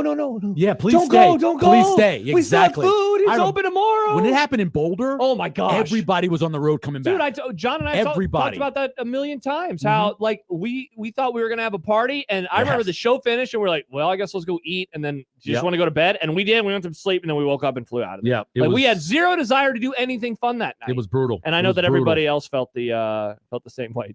D'Lo adds, yeah. So that first game is big. It is big. But you know what? I don't think anyone is arguing that the game is not big. Obviously, people are going to view Cincinnati in one light or the other. So I'm an idiot for thinking they're going to win by a couple scores. Then here's what I care about when we're breaking down teams. And I always did this for when we did 25 teams in 25 days. Do they have a returning quarterback I feel good about? How are their offensive lines and their defensive lines? How's their coaching? That's it. I think that's good enough most times. Yeah. And do that with Cincinnati. Maybe you don't like Satterfield. So do that with them and tell me if you think that's going to be a tough game. So if they leave then victorious, and if they were to win, let's say by the Sipple margin of 34-24, does that tell you like a lot? There like, will be people like, I can't believe they give up 24 That points. would definitely be the case. But personally, I'd be happy with it. Yeah. I'd be happy with it. I'd feel very content with Nebraska starting, winning 34-24, winning by 10, whatever the score is. I'd feel pretty good about it. Did you find the numbers? Have you been? It looks like you've been poking around looking for the yards per play. I don't see it. I must have emailed it to somebody, so it's no longer in my draft. Oh, I keep bummer. everything in my drafts. Max writes, I went to the 2021 Week 0 Illinois game, and it was crushing Oh, my morally. God. I would imagine this will have the same feel. It was so painful. Yeah, I mean, Michael just mentioned it. That drive home would be absolute horrifying for people because they'd be tired. We'd be on until 2 a.m. taking angry phone calls. People would be so mad. And then you still got the Friday. Maybe have to go to work on Friday. And I told you, I'm I'd have to almost go to work positive on I told Friday. you, you had Adam Rittenberg come up to me and say, oh, dude, this season's going to suck. Which one was this? Which loss was this? Illinois. Yeah. Illinois. Oh, yeah. So the last time offensively they were top 20 was 2014. They were 13th in points per play offense. Really? Yeah, 0.509. Oh, you were talking about points per play, not yards per play. My bad. Yeah, points per play offense. I apologize. Okay. In terms of defense, the last time they were, so 2023, they were 10th. Before that, not again in the top 20. You said 2010 they were 10th? No, in 2023, 2 years ago, Yeah. they were 10th in points per play defense. Oh, points per play defense. Okay. Yes. Yeah, that defense was good. And the only time they've had a decent offense really was 2024, 2014, and 2015. They were 13th in 2014. They were 37th in 2015. And that team was a 5-win team in the regular The majority, season. last year was 105th. Yikes. 2023 was 115th. Yikes. But he didn't hit progress. Yikes. 2022 was 97th. Mm. 2021 was 73rd. And 2020, the COVID year, they were 100th. And that's offense or that was defense? That's all offense. Yikes. Offensive points per play. Mm. And I believe that you need to be, if you're going to be good in this, I've gone back and I've looked years and gone through groupings to see who has been contenders in the different conferences, who's been ranked in the top, and it has to be a top 45 offense, top 20 defense. If those two things together will put you there. Scott's been triggered by, I think, this entire conversation, and in Okay. particular you. Okay. He says, does Nebraska have a returning quarterback? How's the offensive line and defensive line and coaching staff? No, So if and you I were to agree. do the same That's why I think exercise- it's a close game. Yeah. That's why I think I'm not saying Cincinnati is going to beat them. Yeah. I just think it's a closer line than what people are thinking. I think Nebraska fans think Cincinnati isn't any good. Big For the record, 12 is that's nothing. me. Yeah, I mean, they were 5-7 last year. I don't ever come away super impressed by them, though you make some really good arguments about the quarterback and the tight end and the lines. I am also not a Satterfield guy. So that's kind of where I sit. Like, you if know? their number 6.5, I'd take over this year. Yeah. I think they can win 7 games. Hmm. Yeah. I don't think they beat Nebraska. And I would say, in a way, then Michael, that's And I don't know. Hold on. Yeah. Hold on 1 second. Yeah. Who was the person just now? Scott. Right now, if you gave me the choice, I would take Sorsby over Raiola in a heartbeat. Yeah. Right now, right today. Yeah. From what I've seen from the two quarterbacks, I'm taking the more experienced What you've guy. seen from the two quarterbacks in the regular season playing football. I'm taking the more experienced guy. No practice stuff. And more mobile too. I'm always going to take a mobile guy, but he's a mobile guy too. You can love Dylan Raiola all you want, and I think he could be really great, but he's not as good right now. So you take their quarterback, and then if you look at the offensive lines, I'd take their defensive line over Nebraska's defensive line currently, but we haven't seen it so yet. you take play the in a quarterback game. and defensive line, And I would take Nebraska's offensive line. and then coaching staff. Probably wash, Nebraska. or you take Nebraska. Well, I think that if you look at the two coordinators, and I'm talking about having the double defensive coordinators Yeah. and having Holgerson, I would say, yeah. Okay. Yeah. Okay. And again, this is not saying that Dylan Raiola can't be great, but what you watched last year, 13 touchdowns, 11 interceptions, a series of time during the game where he could not make throws to open wide receivers and couldn't throw into covered wide receivers to give them a chance. Base it off of that and compare it to what Brendan Sorgi did. I don't think it's really that close. Well, I mean, honestly, a good exercise at a time like this, given that there hasn't been a football game in 8 months. Yeah. You know, like go back and watch, I don't know, the Rutgers game from last year. Go back and watch the Purdue game last year. Go back and watch the UCLA or USC game from last year. And just kind of like Michael in the studio the other day, we had the Iowa game on because it was on BTN. They've been just re-airing a bunch of games from last year. They got Rutgers, Michigan State on right now in the snow. And it's Rutgers Day. Thank you. And it's been great because I've been seeing things and being reminded of things. And I mean, what's the last offensive play for Nebraska's regular season? It's him dropping back, getting sacked, and fumbling the football. And that guy that caused the sack was gone. Is gone. That's Yeah. Bryce Benhart gave up the sack. He's gone. Yeah. That's maybe even attrition through subtraction. Sure. Yeah. Isaiah Nair dropped a pass that, you know, would have ended the game. Yeah, Would have ended the game. It very least could have scored a touchdown, but if not, perhaps they're deep into Iowa territory. But ifs and buts are I know, candy and no, nuts. Every agree. day would be Christmas. That's why I'm a 7 and 5 the thing. guy. That's the reason why you have to have faith that certain things are going to happen that haven't happened before. What is faith, right? Faith is having confidence in something you cannot see. Yeah. Well, you've not seen it yet. No. You've not seen them. Well, I guess you could say against Boston College, they did line up in those last couple drives and get first downs to end the game. They did do that. Yeah. But overall, during the regular season, in these 2 years, we've not seen it. Mm-hmm. You have to have a little bit of faith that they're going to be able to put it together. John writes, would Michael still take Nebraska's offensive line if Corcoran was projected to start? No, Corcoran's not starting at any position. There's only 5 of them. Yeah. He's not playing. There's 4 currently tackles, and none of them are named Corcoran. And there's 3 guys in the middle who are going to start, who are probably the strength of the team, and none of them are named Corcoran. Yeah. Where's he going to play? Yeah. Yeah, did I miss something? Was there an announcement? I think he's still in a green jersey. I think he's just saying, but I think John is just, hurt by the past, which is understandable. I understand. Yeah. But when's the last time hurt? you remember, Kanak, whatever you want to say, came from a big school, had some moments. They liked him so much during the spring that they thought they'd start him in the first practice, right? Mm-hmm. I think you've seen enough from when Prohaska's absolutely healthy, how he plays. Yeah. And really, truly, I watched Saturday night. He was very healthy, right? We think we agree with that. And then you bring a guy who started at Alabama. Say whatever you want about his pass blocking. He's a very good run blocker. Mm-hmm. They got 4 guys who actually can go out there and play tackle. And Gunnar Gatula, of course, who filled in last year after Corcoran got hurt. Mm-hmm. They haven't had that in a long time. Yeah, seriously. I don't know, man. Every time I talk to you, I feel like I'm more strengthened in my opinion that they're going to go 7-5, but then I wonder if the optimism that I have that I could be wrong is founded or not. And I just haven't been able to figure it out. I was texting with Schaefer about this recently, where it's like, I can very quickly talk myself into them being a 9 or a 10-win team. Yeah. But then I talk to you and I'm like, nope, I'm going to stick at 7 because it does sound like the better, smarter number right now. And I think they're going to beat Cincinnati and still go 7-5. I'm picking 9. Wow. And I agree. I said it 9-3. There you go, Scott. I'm picking 9. I've been picking 9 for a month and a half now. Mm-hmm. I have them losing to Minnesota, USC, and Penn State. I've said it over and over again. Do you know the last time Nebraska won 2 back-to-back road games? Oh, God. That would have been 2016? No. Right? What? No. Didn't they beat You're Indiana? Not even close. Didn't they beat Indiana? You're not even close. Wait, is it more recent or further behind than that? They win both ends, the first one and the second. Wait, like literally in a row? Yes. Okay. I like they have with Maryland and Minnesota. Okay, my bad. I thought, okay. Those 2 games. We talked about this. Yes. It is a long. It's a long time ago. Is it? I mean, is it? It's not Frank Solich. It's Bill Callahan. No, it's 06. Okay, I was going to say. It is. Yeah. So they beat in 06 back-to-back weeks. They would have beaten. Would it have been? I have it written down. Yeah, I was going to say. Now I'm trying to remember. It's I'm going through the 06 Rolodex in my head because they lost to Texas and Oklahoma State in back-to-back weeks. So it was probably before that. Didn't they beat like Iowa State and somebody else? Maybe I think they beat Iowa State on a Saturday night and somebody else. Interesting. I just remember that was the year, and because I was trying to figure out how often they win the back end of it. Yes. And I went back and looked, and they're 4-13. At Iowa State, I was right. At Kansas State. At Kansas, they were 4-13 in the back half. Yikes. Of back-to-back road games. And so what Michael's describing is literal back-to-backs, not like they have this not year. Road game, home game, road game, because that is 2 road wins in a row. But you're saying I'm saying winning back-to-back games. It is really tough overall in college football, especially when you're going to go out to the East Coast to Maryland and then fly. And then by the time you get home, and then you got a Friday game Friday to play night game. when going on the road again. Against a team that owns you. Plays very well against Nebraska. Owns you. Yeah. But no, I like Holgorsen. I think he's going to make a huge difference. All of that's true. And I say all of that. I just think Cincinnati's a little bit better than people think.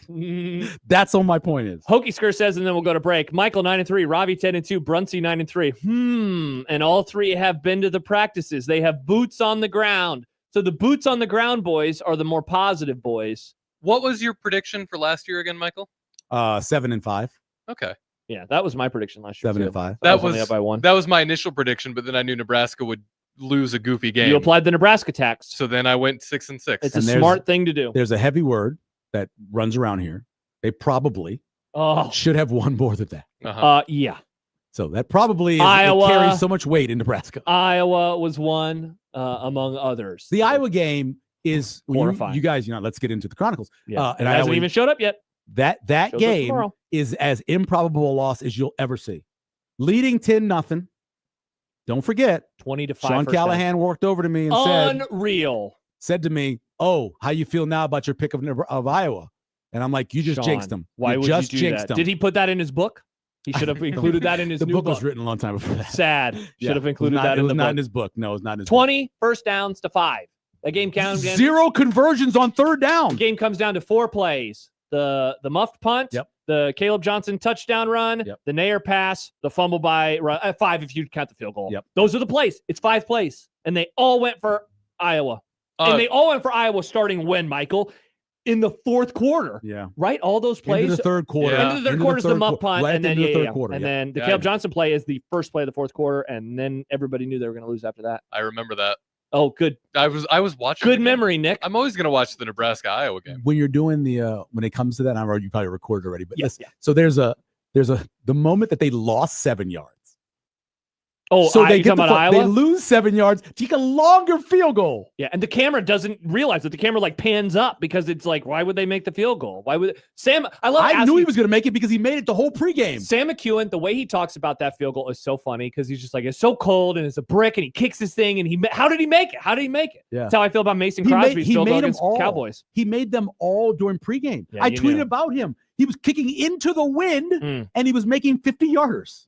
That kid knew he was going to make it. All right, when we return, I still haven't asked you the McMaster question. Oh, yeah. So I can do that. Mike Schaefer will join us at the bottom of the hour, and the YouTube chat will just continue to be mad at Michael, even though he's picking 9-3.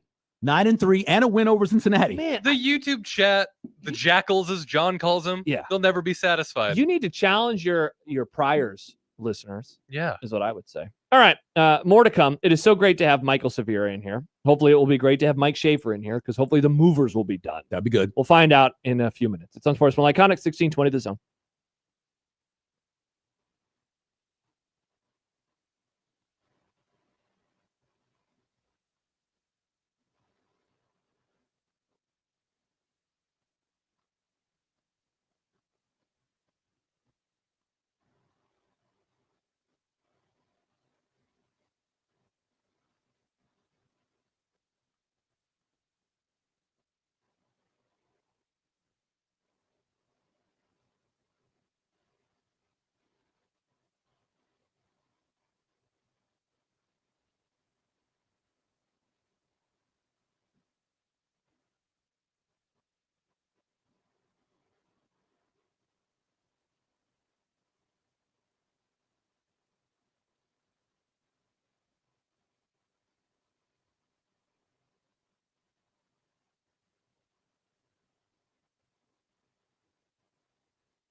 We'll get to McMaster's question in just a moment. Hopefully Mike Schaefer at the bottom of the hour as well. We still have Mitch Holtis, Michael's favorite guest. And we have Chip Brown talking Texas. But do they pay you guys a lot of money to have them on?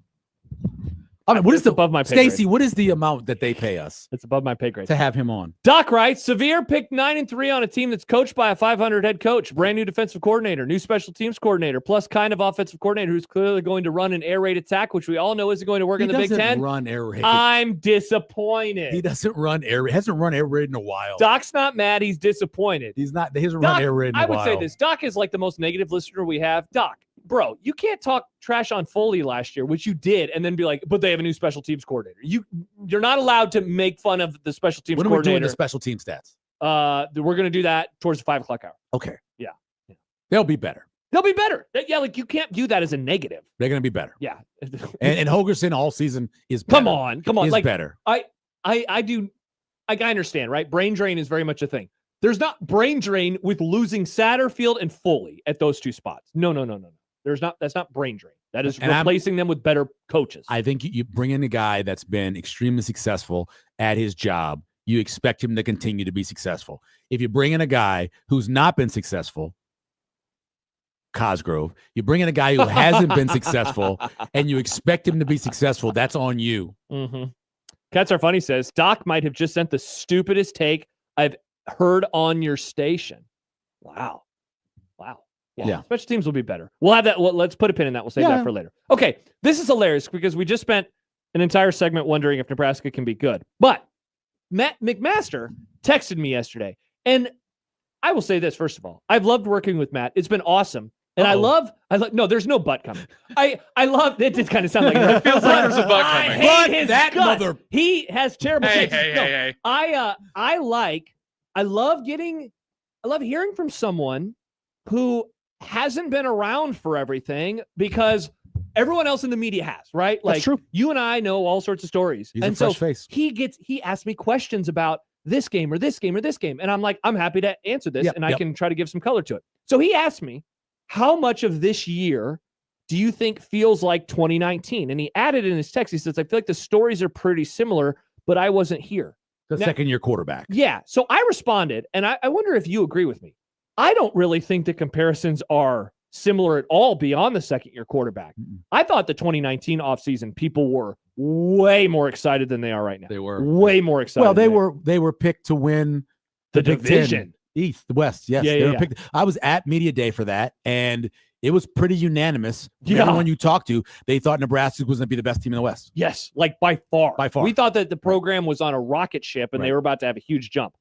Even though every time we put out our poll question, it's like 70% are saying 8-4 or better, I still maintain that I never talk to these people. No one ever reaches out and says, here's why they're going to go 9-3. No one spells it out for me. Instead, they just vote 9-3, and then they just kind of disappear out into the ether. I spell it out. Besides you. I spell it out constantly. You do. We say over and over that poor special teams has cost this team 1 or 2 games every year. Yes. Special teams will be better. Yes. I know that. Yeah. That's 1 or 2 games. Yeah. We talk about turnovers. Look at Matt Rule and what he does turnovers-wise after he's been there a few years at a school.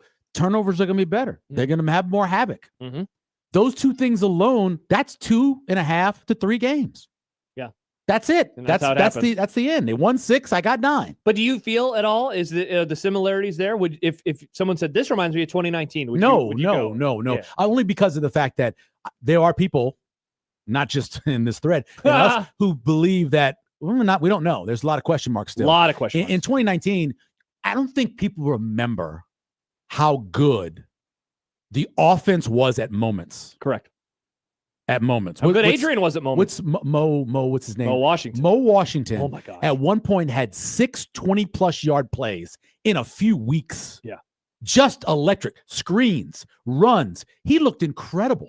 They were loaded at wide receiver. You had a quarterback coming off of a freshman year where you're like, oh, this guy could light it up. If you went and looked at like the top 10 total yardage games, he was on them. He was on he showed up multiple times because he had like close to 500 yards against Wisconsin. I think around the same number against Purdue. Like he had multiple games that year where he was putting up numbers, combined passing and rushing, that we had literally never seen before. And remember that he wasn't as fast in 2019 because he had put on weight. Remember, he thought he had to have more weight on. People thought I was crazy because I kept saying he's slower this year. No, he had to put on more weight because he was trying to be healthy. He didn't want to get hurt. Yeah. And because of that, he wasn't as fast. Mhm. But they still had a very productive offense. They did. As much as we talk about this year, and I think they can have that, they don't have a Maurice Washington. No. Not that electric. I was just thinking, like, man, I wonder how different the conversation would be if they had a guy like him. He was electric. Yeah. And it's funny. He left and went to Grambling, and I would go and check up and see how he did. And he had like a 50-yard run or a 60-yard pass catch. I'm like, he wouldn't have anything but that. Yeah. He was still electric all the way to the end. Yeah, he was really, really talented. All right, so I'm happy that you agreed because I was like, I'm not really vibing on the 2019 comparisons, but I understand why somebody would say that because I think you hit it. It's the second-year quarterback. Yeah, Fat Scorpion. He was out for a while and ended up at Grambling. That's where he finished. I think he played 2 years at Grambling. And so is he done? I believe he's done, yeah. Wow. Fat Scorpion? Oh, you mean Corpian. We call him Corpian. Yeah, Michael. Buffs Corpian. Buffs Corpian. He's a big Buffalo fan. He's a huge Colorado Buffalo fan. Oh, okay. Massive Colorado Buffalo. Well, Mo got into them a little bit. That first half, Mo got into them. He had the long touchdown in the fourth quarter. Yep. Mo got into them. That was as John and I walked up to do Big Red Overreaction was when that touchdown was happening and the place was going berserk. That was like the last happy moment of the day for everybody. Max writes, this is definitely the most confidence and hype we have had since 2019. Yeah, maybe. So I'll give it that with a highly touted second-year quarterback, but that's probably where most of the similarities end up. Yeah, I'd agree with that. Most hype since 2019. You are a fan of Oppenheimer, right? Oppenheimer, Oh right? yeah. And you probably hate it. No. I thought the sound was weird. The sound bothered me. It's always weird in a Nolan movie. Yeah, it bothered me. But so they went out and got the greatest science minds in the world, not just this country, but the world. You're talking about literally, you're talking about the actual moment in time. They went out and they had to solve an impossible question. Correct. Find an impossible answer to an impossible question. I can't wait to find out where this is going. If you went out and got those, they're in their prime. Smartest people, physicists, mathematicians, pure scientists, biologists, all of that, and got them all together and brought them back to Los Alamos, which has the best water on the planet. You go back, it's delicious. You go back to their place and you bring everybody in there and you give them one impossible question to answer. Explain why Nebraska's so bad in overtime. They couldn't figure it out. But yet they figured out a bomb. They did figure out the bomb. They wouldn't have figured out how bad. Why is Nebraska so bad in overtime? 0-8 in the last 8 games, negative total yardage, 0 first downs, no points. It's impossible. It is impossible. They have fewer positive plays. Forget first downs. They have fewer positive plays. They have more turnovers than positive plays. That's what it was. More turnovers than positive plays. I mean, go take a screenshot of the third down against Illinois last year when it was like 3rd and 42. 42 exactly. Like, what are we talking about? That's enough mileage yardage right there. They're on the other side of the field. You can't even explain it. You cannot explain it. It's crazy. And it's all been different ways. It has. The Miami game, for example. They turned it over on the first play. And then you get the personal foul. Yeah, who basically is like, all right, well, this game is over. Exactly. Yeah.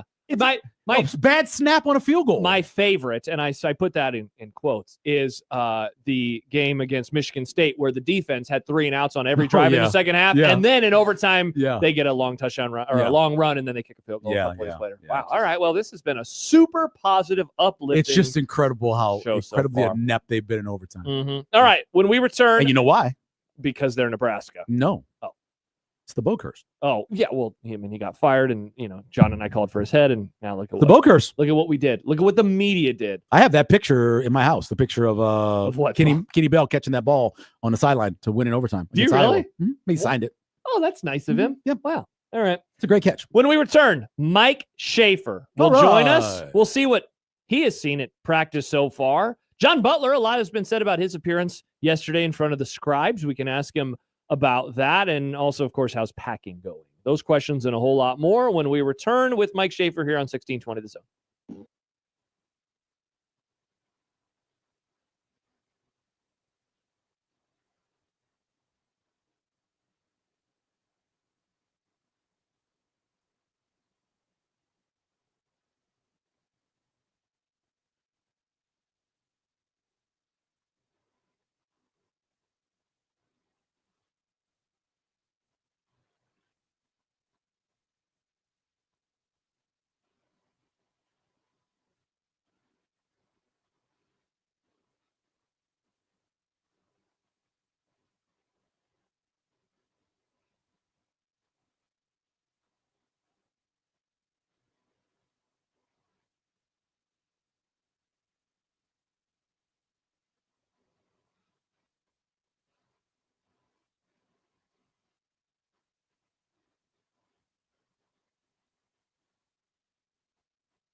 Mike Schaefer. There's a part of me that really thinks that there's a Sasquatch. Mike Schaefer. I think the issues here are largely football related. Mike Schaefer. People are like, oh, the Vikings are terrible. It's like, yeah, terrible teams always go 13-4. Mike Schaefer. I don't feel good for anybody. All my entire life is rooting for sports teams that get as tantalizingly close as possible and then don't win. Mike Schaefer. I have no joy in my heart for you or you or you. Mike Schaefer. Just joined us in the stream live on the 1620 The Zone YouTube page or at zonetv.live. He is getting ready to move. His name is Mike Schaefer of Husker 24/7 Sports. Schaefer, how are you on this Wednesday? I'm covered in sweat, but I put a hat on so I could look better for the fine folks on 1620 The Zone YouTube TV. I had the assignment. I had the assignment the other day of trying to pick which teams from the NFC that made the playoffs last year that might finish last in their division. I apologize for picking the Minnesota Vikings, but I picked them to be 9-8. So, oh, there you go, Schaefer. That's a silver lining. Look, that's a loaded division. I mean, I am not offended. I don't know what to do with them because on one hand, they have probably, I think, the second best roster in that division, but behind Green Bay, right? Well, I would probably say Detroit's roster is all right, better. because Green Bay's defense is loaded. Yeah, it's fine. I mean, Sam Darnold ripped their ass up multiple times, so how good is that defense really? But we'll see. Yeah. We'll see. I don't feel like I need to give them any kind of credit until they prove a reason otherwise. Now, that being said, Minnesota's roster is good as it is. JJ McCarthy. Early reports out of camp, a lot of interceptions, a lot of struggles. They don't have Justin Jefferson right now. They won't have Jordan Addison for the first 3 weeks of the season. Their schedule for being first place in the NFC North is brutal, like absolutely brutal schedule. So I don't know. I'm like trying not to get excited because there's a chance that they could be good, like really good. And there's also a chance that it's just like 2010 year from hell, everything goes poor, that sort of thing. Schaefer, we used to record an NFL podcast together, but now you're moving. I think we still do. I didn't get the memo that we stopped doing the. Okay, I just didn't know. I thought it was canceled because you're moving and you're not going to have a studio anymore. But that's great. Either way, no. Then the new house will have some. There will be plenty of time for you to commiserate about your Cowboys. Do not fear, Josh. Okay, good. But my question was going to be less about is the podcast dead, and more about have you started forming your NFL opinions because. I have very much started forming some strong takes for the season, and I cannot wait to unleash them on some random person who doesn't want to hear about them. Do you have any strong opinions just yet in August? I really don't. It's largely just condensed to NFC North banter. I think that's just sort of where I'm at with it. I haven't had a chance to pop up and look around at the NFL landscape a whole lot at this point in time, and so you'd think with the baseball season allegedly careening out of control, though I know noted Mets fan Michael Severe sitting here had to be fired up about Juan Soto's ninth inning home run that prevented a no-hitter from the Guardians today. I'm sure it's not the first he's heard of it right now. That was the first I heard no, of it. I mentioned this earlier. You didn't tell me it was Juan Soto. I just said you said that it was no longer a no-hitter. Yeah. That's all you guys said. I didn't know it was a home run. Yeah, well, I didn't know they scored. Yeah. He absolutely blasted a home run. Yeah, he hit it to center. It was pretty cool. Awesome. Yeah, I don't care. Well, this is the only way I can relay baseball to you. I can't explain to you how much I don't care about what happens. Schaefer, he didn't look at the TV. I go, I think the no-hitter's not going to continue, and he just didn't look up at it. It was like they were showing Christian Laettner highlights again. I turned it on for an inning the other day because Kevin was doing the Cubs game, and I felt bad because Stacy was talking about how this was an emotional game because it was for Ryan Sandberg and that kind of thing. And I turned it on for one inning. They were up 3. By the time the inning ended, they were down 2, and I turned it back off. Okay. But I just want to hear Well, Kevin do the baseball. It's nice to see you support Kevin Kugler and get a little baseball in your life. I listen to do. everything Kevin does. UFL, I watch those. He does whatever Kevin does. I watch. That's nice. Or That's listen a true friend right there. Do you believe I don't this know that I quote- support Josh as well as you support Kevin. I only support listen to Josh like better. 3 of the running podcasts. Yeah, so. I've never listened to any of the Running podcasts, but I've listened to all the other 101 stuff. episodes, Michael. All If you the want to other get caught stuff. up, it's canceled. Is there a chance? You're talking about rosters and in the NFC North. Is there a chance with the brain drain from the 2 coordinator positions at Detroit that they will make a major drop back? Because I thought about there's a bet out there for that of them finishing last. Is there a chance that could happen? Yeah, I think that's definitely on the table. I mean, I think that part of their success was Ben Johnson keeping Jared Goff from kind of melting down in moments. And so if you don't get like a great version of Jared Goff, that defense has always felt more opportunistic than good to me. And so they don't have Glenn back there as their defensive coordinator anymore. I think that's a very real possibility that Dan Campbell was propped up by really good coordinators, but they still have a ton of talent in the trenches. They have just a good roster. And so I'm not willing to write them off yet. I also have a tough time. Like the Bears still feel like they're getting last in this division to me. Like until they sort of prove that this is going to work with Ben Johnson and Caleb Williams. Like I think the other 3 teams between Minnesota, Green Bay, and Detroit, all of them can make the playoffs. All of them could make noise in the playoffs.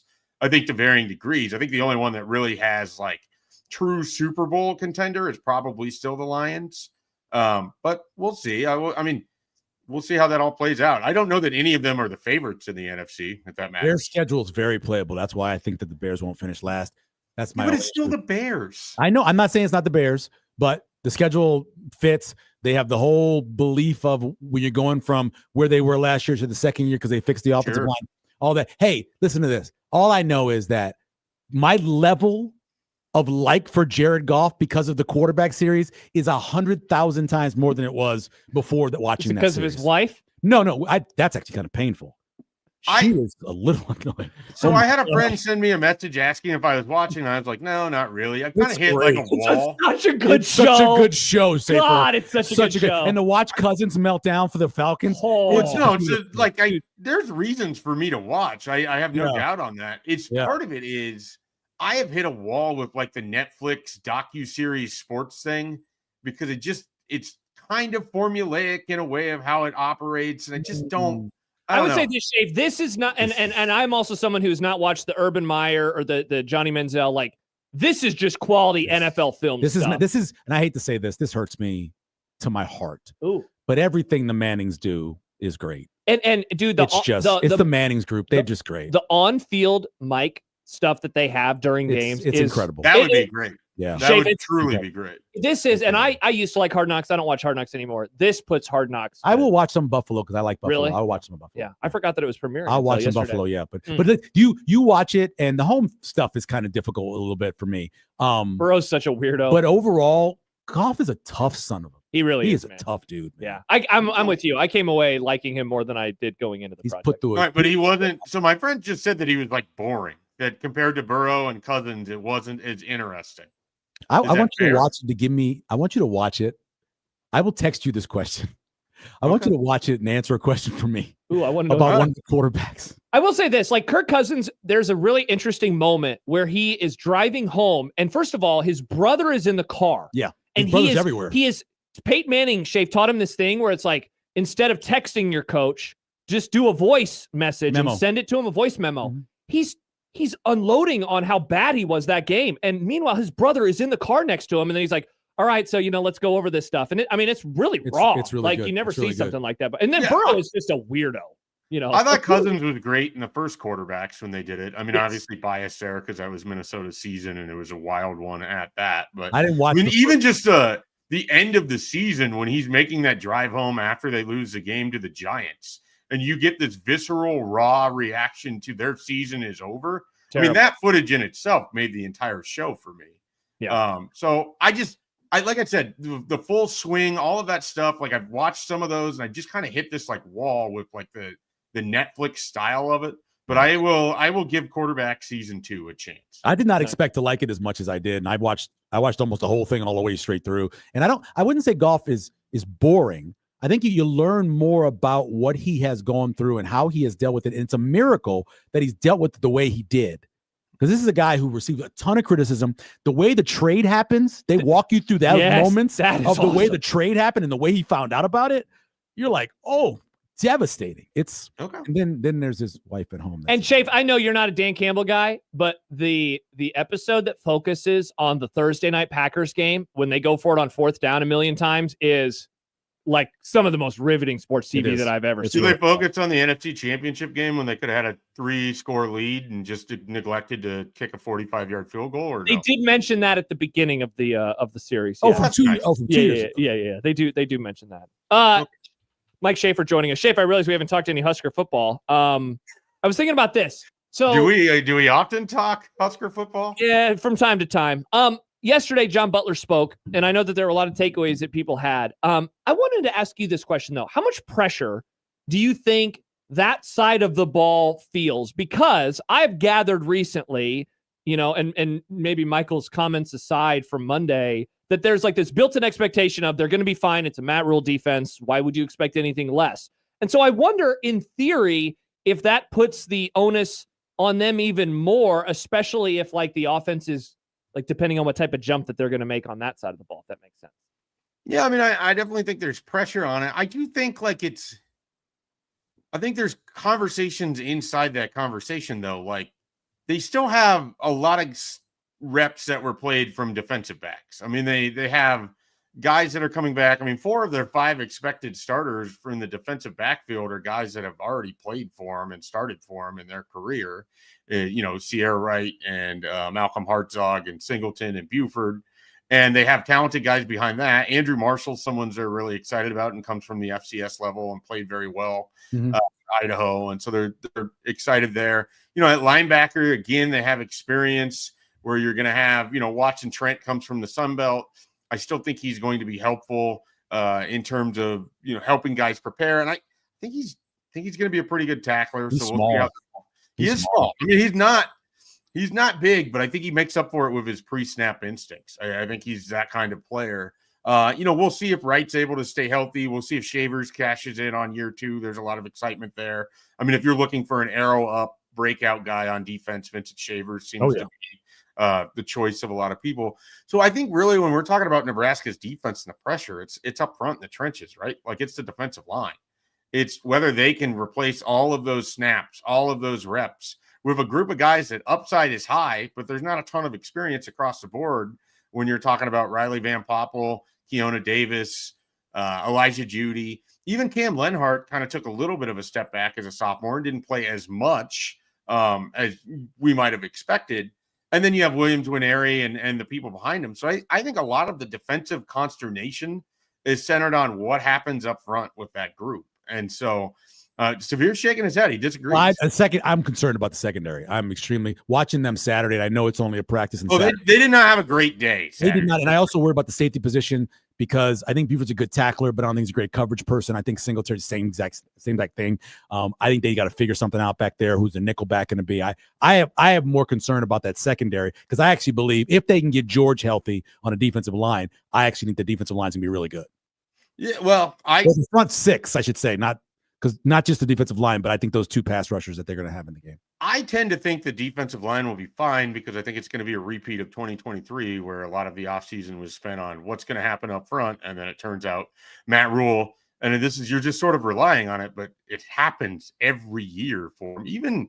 You could probably talk to this, but it's not like the Panthers were bad up front defensively under Matt Rule. So it's pretty much a hallmark of everything that he's done in his career. Up front, they're usually pretty good. I totally understand your issues with the coverage and the safeties. I know one of the things for me with Deshaun Singleton, his eye discipline was really bad on play action last year. Teams really hurt him in the red zone with that, particularly Illinois. That was a nightmare game for him, especially.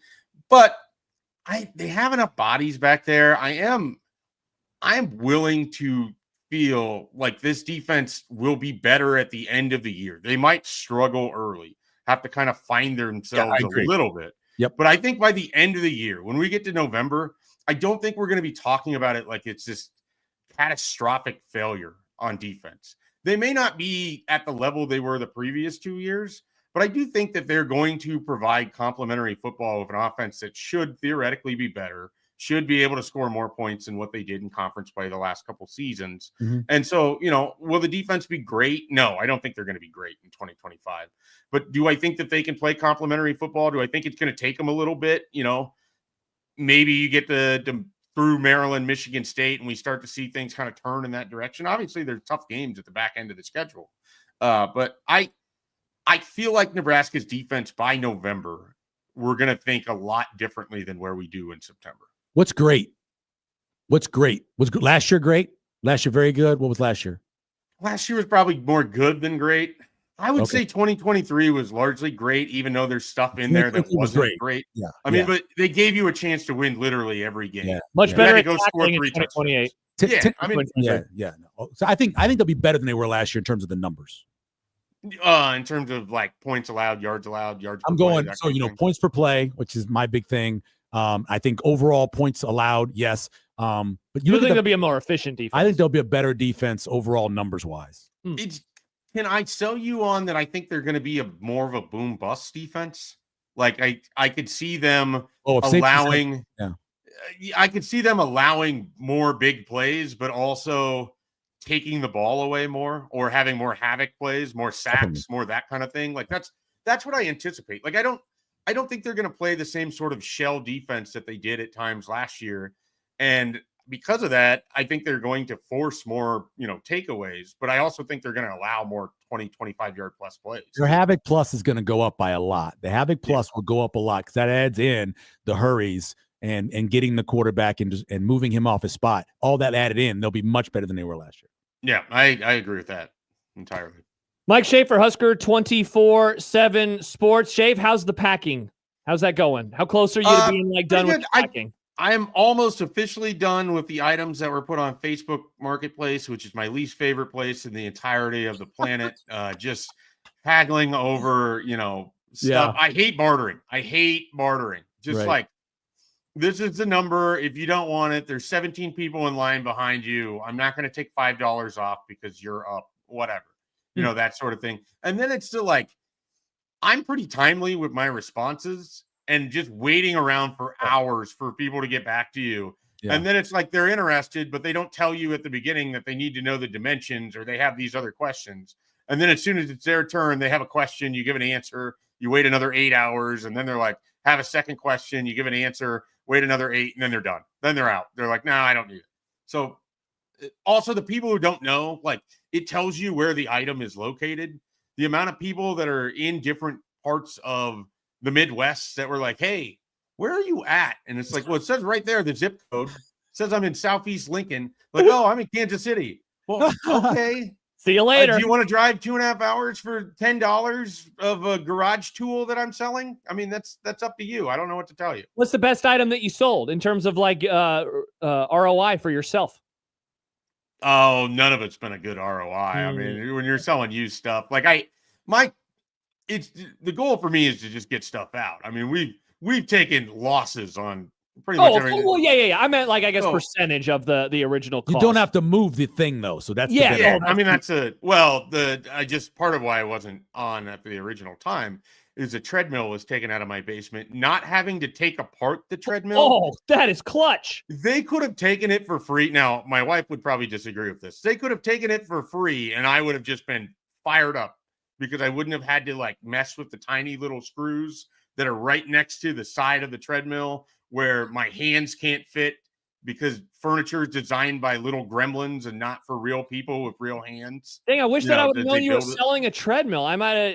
We were just talking about getting a treadmill. It's a Proform TL Carbon. I don't know what these words mean. Yeah, well, I know what they're going to sell it for, and I know what they paid me for, and they're going to make a nice little profit of money over at Play It Again Sports. So nice. Congratulations to them. They got a great treadmill. I got the ability to have it out of my house and not have to move it. So perfect. Well, Shape, as you go and we say goodbye and you probably go pack some more, Sean writes, Schaefer may be a bit crabby at times, but his beard game is on point.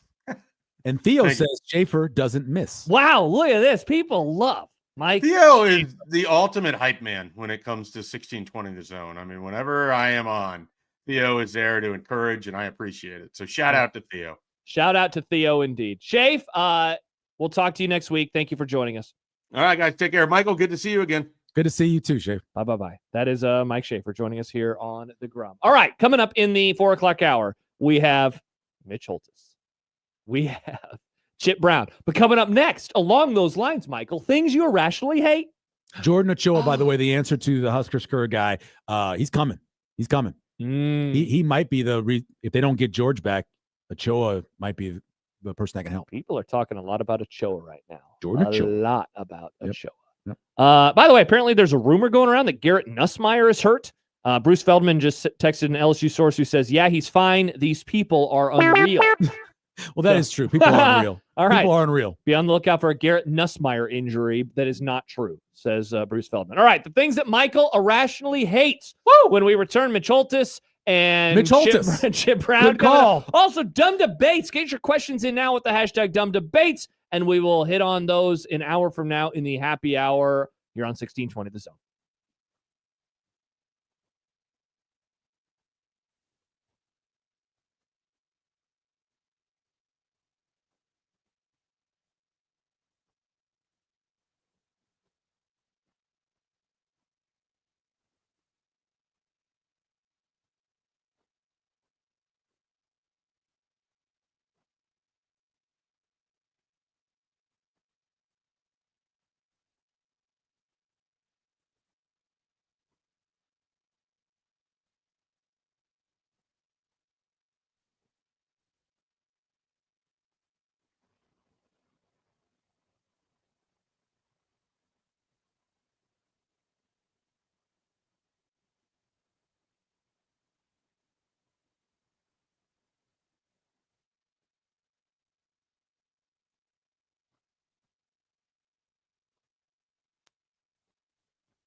Josh Peterson, Michael Severe, and Nick Grimm on this Wednesday. John is gallivanting around Iowa like a dork. God's country. I love gallivanting around Iowa. That's one of my favorite places to gallivant. That's a Do you know if Bishop checks his reels?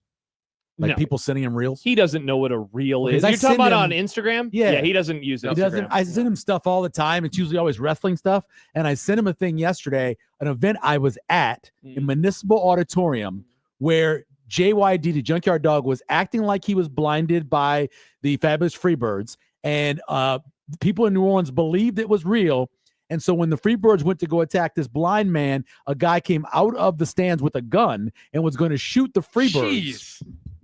And JYD had to decide whether or not he was going to come out of character and act like and realize he's not blind, or just let him shoot the people. What did he do? He just sat there like he was blind and didn't see it, but a security guard grabbed him. I was at that event. That's some incredible kayfabe right there. Yeah, and so I sent it to he doesn't check those, huh? I sent him so many Dusty Rose things. That's amazing. I wonder if he knows. You know what? I sent him so many. Start sending him cooking videos, and then he can finally stop using Facebook for cooking videos. No, he would have to know that Michael sent him a message on Instagram. That's the issue. I think he probably deleted the app from his phone, would be my guess. Okay. Here's something I irrationally hate as we get into the things you irrationally hate.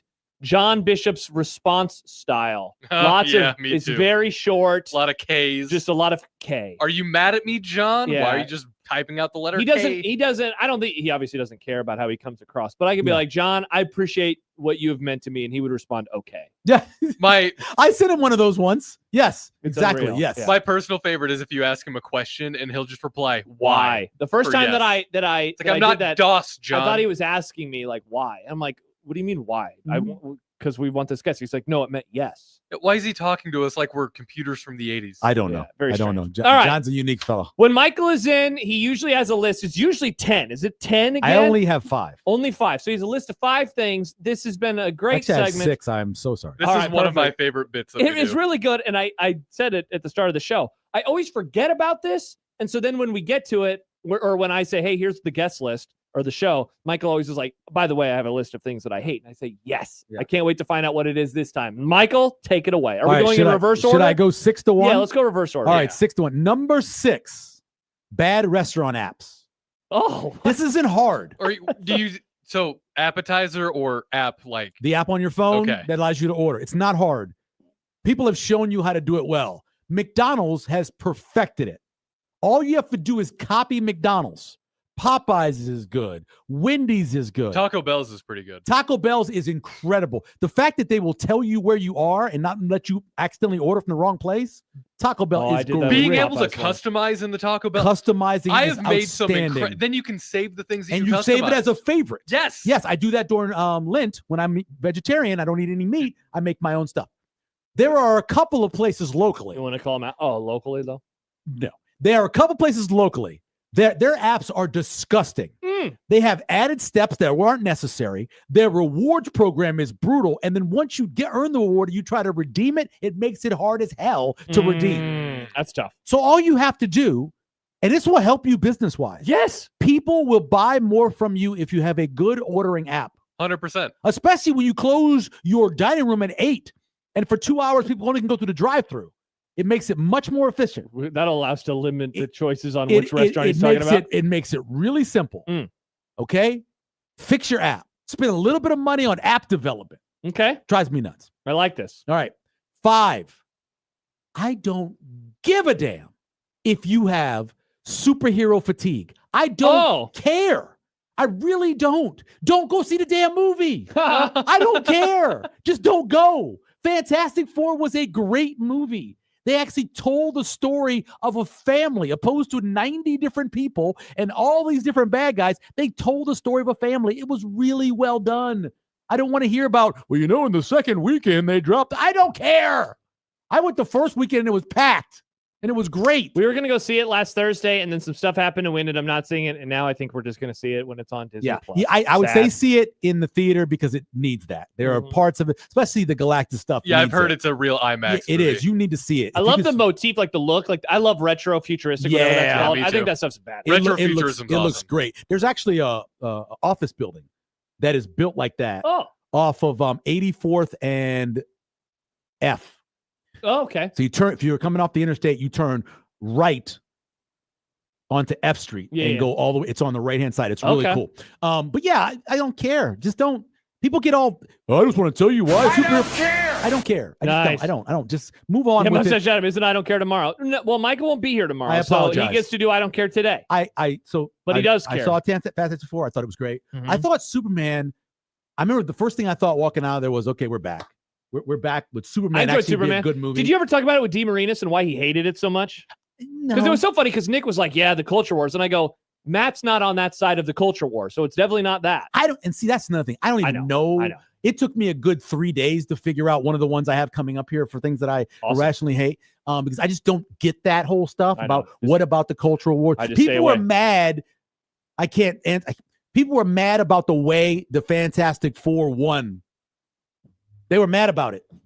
It's right out of the damn comic. Yeah. Like literally page in the comic. You open it up, 1974. Here's how they won this battle. Well, I like staying off the internet. It seems like Marvel and Tangent is pivoting more toward comic accurate stuff in this new phase. Always. Because have you seen the new Spider-Man suit? Yes. Looks really good. The Punisher, John Bernthal, looks just like comic Punisher. I walked out of the first X-Men movie, and that's what I said to my wife. I go, they have, at that point, 48 years or whatever of comic books that were successful about the X-Men, and they make this piece of whoa. You know? That was close. They make that. You almost pulled a Connor Happer. They make that.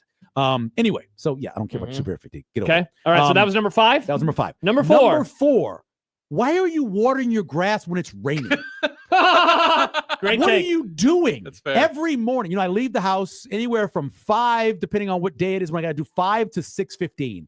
And I leave the house and I'm going, and all these, it's raining, drizzling. It's always drizzling and raining in the morning, it feels like. And all these places are watering their grass. Now, sometimes they just have I know they're automatic. Okay. Pull up the damn phone app and see it's going to rain tomorrow morning. Well, what if it's a bad app? Turn it off. What if it's a bad app? I believe Excellent most question, of the Nick. weather apps are pretty good. If not, watch the TV. They do it on TV still. Believe it or not, 10 o'clock is a newscast, and they tell you what's going to happen. It was pouring this morning. It was pouring this I wasn't morning. even expecting it. Watering their yards. Well, today is, because it's Wednesday. Monday, Wednesday, Friday, people water. It More blows, than the other day. It blows my mind because our grass in our house is growing so freaking Yeah. fast. What do you- we don't water it at all. I don't water it all either. But if it's raining, don't water. It's ridiculous. Number 3. This one it's been driving me crazy for years. If you're going to have a lane closure, yes, put the information about the lane closure farther away from the lane closure. Let us know about it. Don't give us the sign to get over 25 feet from where you got to get over, because a bunch of jerks already are going to be trying to get up there and go as fast as they can in front to dive in. And all that does is cause more traffic, because then it becomes the accordion effect where everybody has to slow down because some jerk's trying to get in. People need to learn how to zipper merge in this city. Zipper merge is great when you're entering and leaving the interstate. I get that. This is a situation where you just got to go in the back. I'm sorry. Everybody else is over. You get over.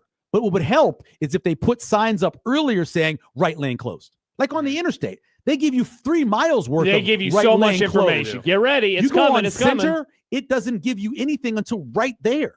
And everybody's had to get it over then. Yeah. And the people are trying to sneak over anyway. Just give us more notice. That's a great one. It's not that hard. Mhm. It's pretty easy to give us more notice. There's plenty of signs out there. I've seen them. Yeah, there are signs. You can Yes. print more. Do You you- can make more signs. Do you think that would be better if people were more conscious and they do a zipper merge? Like if you're leaving CHI after an event, when somebody's waiting, you let them in and then you go. Then the person behind You go, let I the go, next you go, person- I go. Yeah, it's a Why- military thing. Why don't people just do that? But it's That's a how lot- you're supposed to zipper It's merge. a lot harder to do that on a closure because you don't know you're going to have to do it. You don't know it's there. You know when you're leaving out of CHI, you know where people are coming. You know when you're getting off at 84th Street. You know that. Mhm. You don't know when there's no indication that lane's actually closing until you're already in that lane. I agree with you for the record. The line it It's should hard to be get farther over. back. You got to Yes. get back. You got to get in the back. I'm sorry. I know it's going to take you a little bit longer. Good The, take. the worst one is the one where you're coming off of the bridge, coming off of you get off on 680. You're taking the Dodge Street thing. You got to go back like you're going to the expressway. Uh-huh.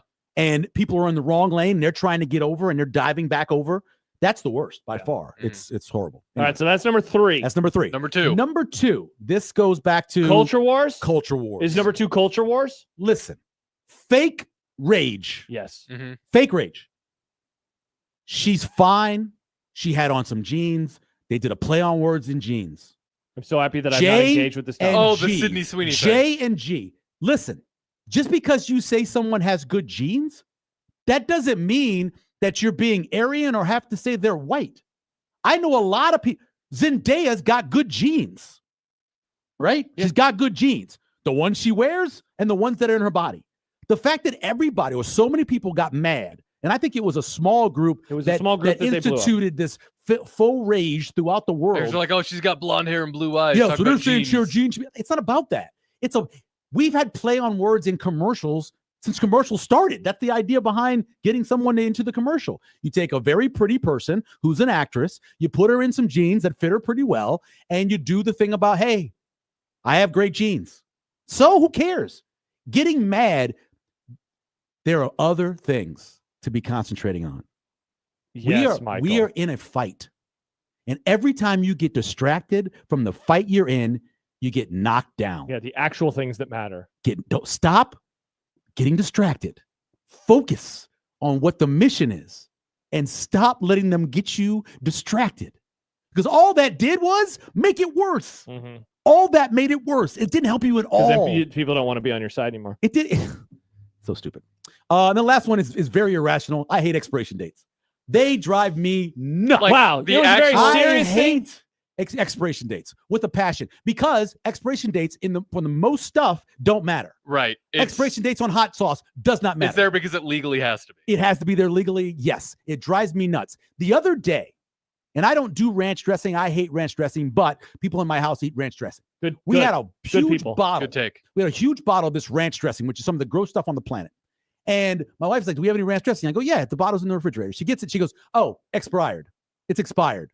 When did it expire? The 31st. It was the 1st. It's fine. It's fine. It's fine. It's fine. Don't tell me about the expiration date. It's fine. I do get and a little. it wasn't open. I do. That's definitely. And it fine. wasn't open. I get a little weird about things that have like raw egg as a part of them or some kind of dairy component as far as expiration dates go. I don't really F with that. What has raw egg that hasn't been cooked that you're eating? So if you're at home cooking and you're using raw egg, then there's a concern about contamination. Yeah, but what you're about talking like, about a dairy item that has been cooked then, like some sort of breakfast bar? I'm talking about like a cake? Well, like milk. That's a big one. Well, or like smell the milk. Smell the milk. Ranch. Ranch has raw egg as a part of it, doesn't it? Part of the process, or mayo at least. No, mayo does. Yeah, mayo's got white egg whites. Yeah, so stuff like that, where Okay. I feel like I get a little like Yeah, I'll follow the expiration. Again, I don't there. worry about the expiration date on mayo either. I've never worried about that. I don't worry about ketchup. Mayo's too spicy for you. I get it. Yeah, I like mayo. I am not anti to mayo. I like you're mayo. a smart person, Michael. I like mayo. Mayo's great. I don't know how you eat a roast beef sandwich without mayonnaise. Like, there's a lot of things I put mustard on, but a roast beef sandwich, a nice roast beef and provolone open face sandwich, there needs to be mayonnaise on that. Hot take. If it's open faced, it shouldn't be called a sandwich. What should it be called? What happens if you close it? Then it's a sandwich. Then it's not open faced anymore because it's closed. But it's closed. But it was the exact same thing. You didn't change properties. It didn't go from being a gas to being a solid. No, but it's not. The sandwich is things being sandwiched between. But it's still two pieces of bread. It's two pieces of bread. It's two sides of a bread. Doesn't matter if you close the bread or if you have it open. It's still a sandwich. It's not a sandwich if it's not sandwiched, though. So it's still there. It's exactly the same thing, but the physical part of closing it up changes it of its being. That's what makes it a sandwich. What is it then? What is an open face what? I don't know, but it's not a sandwich. It's an open face sandwich. It's not a sandwich. You know, I don't think I've ever ordered an open face sandwich. I'm confused by the process, but also the things that I usually put on my sandwiches are closed. Fried chicken. I want the top. So a lot of places now, especially when it comes to fried chicken sandwiches, they're so big and they're so gaudy that they will serve it to you open. So you then can put whatever you want on it and close it. Oh, that's open face? Just having the most like places, the two buns are separate from each other? Most open face but sandwiches equal? back in the day was hot roast beef, meatloaf. Okay. Those were the I don't two eat first those. things I ever saw. I don't want that garbage. You don't like meatloaf? At that point, it's just meat on You're bread. weird. Meatloaf's That is awesome. weird. It's one of the Meatloaf greatest is things really ever good. Welcome to knowing me, It's Michael. because your mom didn't make it well. Wow. You would say that usually- about my that mother? happens. Your mom is hot, but she probably can't Hey! cook. All I know is that happens. Mom, I experienced that your with meatloaf my is wife. fine. My wife was like, I don't eat that. I go, really? Have you had it? She goes, yeah, my mom made it all the time. I go, your mom couldn't cook. Let me make it. Let's see how it tastes then. Okay. And then all of a Are sudden you now inviting she me over likes for a stuff. meatloaf dinner? Now she likes stuff and she goes, oh, this is how it's supposed to taste. Yes, this is what it's supposed to taste Going like. over to the Severes for a Sunday Come dinner. over and get some meatloaf. My meatloaf is great. Meatloaf is delicious. It is. It's awesome. You don't like stew. That's the one that really bothers me because stew is awesome. Really? And I don't like stew with carrots in it. Oh, But soft, potatoes, mushy carrots. potatoes, and a good cut of roast Yeah. in a stew that's been going for a while over some mashed potatoes.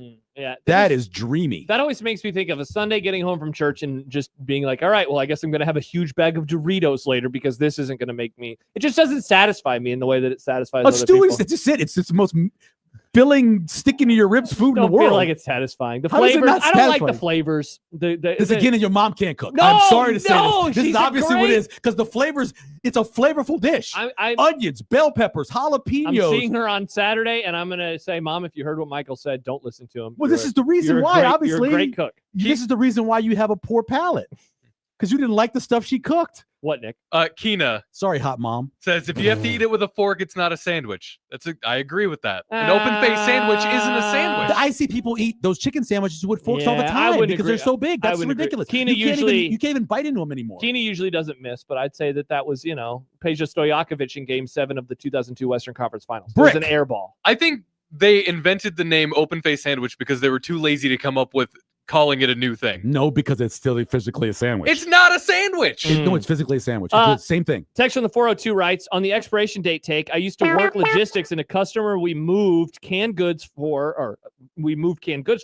said the whole freight was expired and they accidentally replied to us, but they thought they were within their own corporate email that they will just reprint expiration dates showing 6 months later. That's really illegal. So yes, but That's also weight and measurements. saying it's a scam, I guess. That's weights and measurements. Yeah. But if Yeah. it's just in your house, most times, most of the things you have that have expiration dates are not expired. The majority of stuff that says it's not expired. Yeah, I'll keep eggs for quite a bit. Well, I don't even know what that is. I throw the case away and I put it in a container. So I have no. I talked about this with Nick. Yeah. Nick just freaks out about it. But I throw the case away. I buy 60. I buy 60 or 30, and I buy That's them a lot. every week. We go through a lot of eggs, and so I'll buy 60 or 30. And by the way, down to 731 for a 30 is pretty darn good. Thanks, Trump. And then you go over and I put them in the little case thing, right? So I don't have any idea, but I go through them pretty quickly. Yeah, that's good. Yeah. Money Chris writes, hey, open-faced roast beef sandwich with mashed potatoes and brown gravy is fantastic memory from my childhood. Incredible. Oh, I miss eating those. Oh, so incredible. I'm not saying it doesn't taste good. I'm just saying Yeah, it's not a he sandwich. just doesn't want to sandwich. define it as a sandwich. Yeah. John writes, an open-faced sandwich is not a sandwich. It's more tostada than it is a Oh, sandwich. it's definitely not tostada because that's with a tortilla. It's an open-faced tostada. Definitely not a tostada. I've never had open face sandwich on a tortilla. Cats are funny writes, most of Look, those then it's a tostada. That'll be a most of those tostada. dates are Best Buy dates anyway. Best BY dates anyway. Yeah, So I wish have they it were. Best Buy. But it says expiration on the damn the ranch one. Yeah, the one I will say this: the one of those items that if it approaches that expiration date Is meat.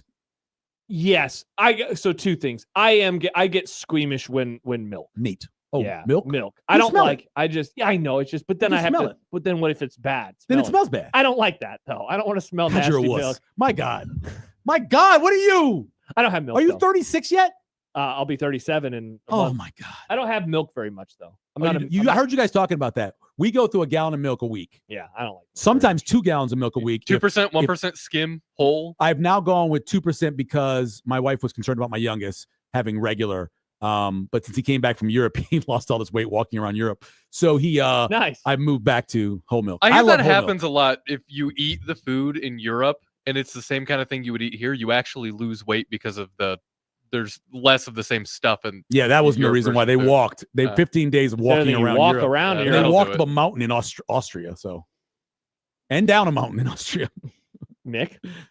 You got something to say Austria's about bad? Austria, John? and I thought Nick was gonna go, who else was from Austria? I thought that's what Nick was going to do. That's an over. Schwarzenegger? No, the other Max guy. Verstappen? This guy. Designated Hitler. That guy. Oh, good call. Yeah, I Mr. forgot about Austria that. is what people call him. I forgot about that. When we return, I've been waiting for this all week.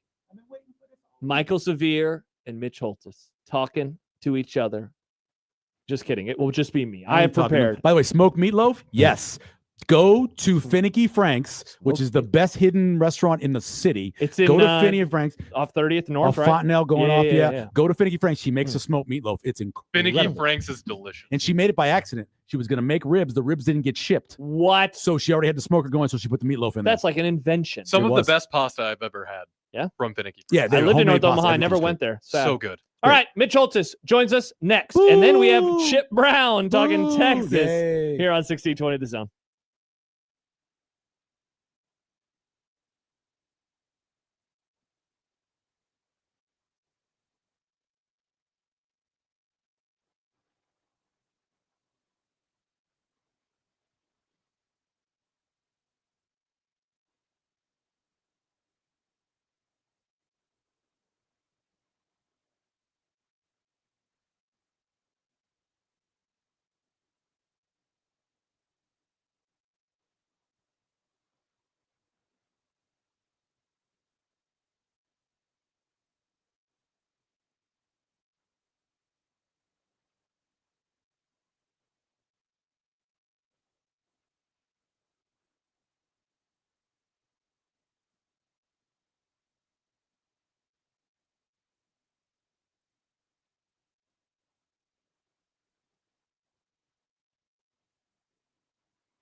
Live from St. Joe, 1620 The Zone presents a Chiefs training camp report brought to you by Hy-Vee, official partner of the Kansas City Chiefs. Now, here's John and Josh with the voice of the Chiefs, Mitch Holtis. New level, new time, new chance, not only for the team, but for you personally. As you go into this season, how do you view it and your role and have an even more of an expanded role? I just view it as an opportunity. The greatest thing you can learn from is a loss, and nothing hurts more than losing where we did and how we did. So we all took a good reflection in the mirror, and we let the pain sit with us for a while, but now we're past that. We're past that, all that moping around, and I feel like every single one of us just has that fire. Nobody's sitting here down hanging their heads anymore. We're all ready to go. Personally, I just look back at everything, all the wrongs, all the good that I did last year, and try to improve on that, and make not necessarily going to get a whole ton of more opportunities this year, but I just have to make the most of the opportunities that I'm given, whether I'm on the line, off the ball, dropping into coverage. I think I have a lot more big plays in the tank, and I just got to prove it. Mitch Holtis joins us right now, as he does each and every day at this time. Brought to you by Hy-Vee, official grocery partner of the Kansas City Chiefs. Mitch, what else stood out to you about that conversation?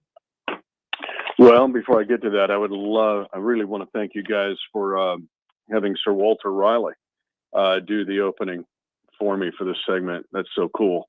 Another dude that got imprisoned and executed, and things were tough, man, back in England. But thanks for Sir Walter Riley coming through there. What came through to me on that, boys? That's your next breakthrough star, in my opinion, that people don't think about, and don't think about how good he has been already. The big plays that he's made were Leo Chanel, is who we're talking about. Mm-hmm. And I'm telling you, he's ready to rumble through. He's been outstanding this spring and summer. He can. I saw something I don't think I've ever seen before. He was repping D-line inside, then outside. Then he's done. Those are hard reps. That's wrestling. Then he runs over to 7-on-7 and makes an athletic interception in the middle of the field, covering the center. And I thought, okay, got something going on here. But anyway, Leo Chanel is a guy that'll sneak up on you. He's made the biggest plays for the Chiefs Kingdom that the Chiefs Kingdom has forgotten about. Mitch, what would that step forward look like for him in 2025? Edge rusher. Then you can't find him, and he drops his hips into coverage and makes an interception. I'm trying to think of a comp right now in the league that would be able to do the edge rusher, drop into coverage, stone the run, hold the edge, block a kick. I'm trying to think of that guy. Zach But Bond? that's what it would look like.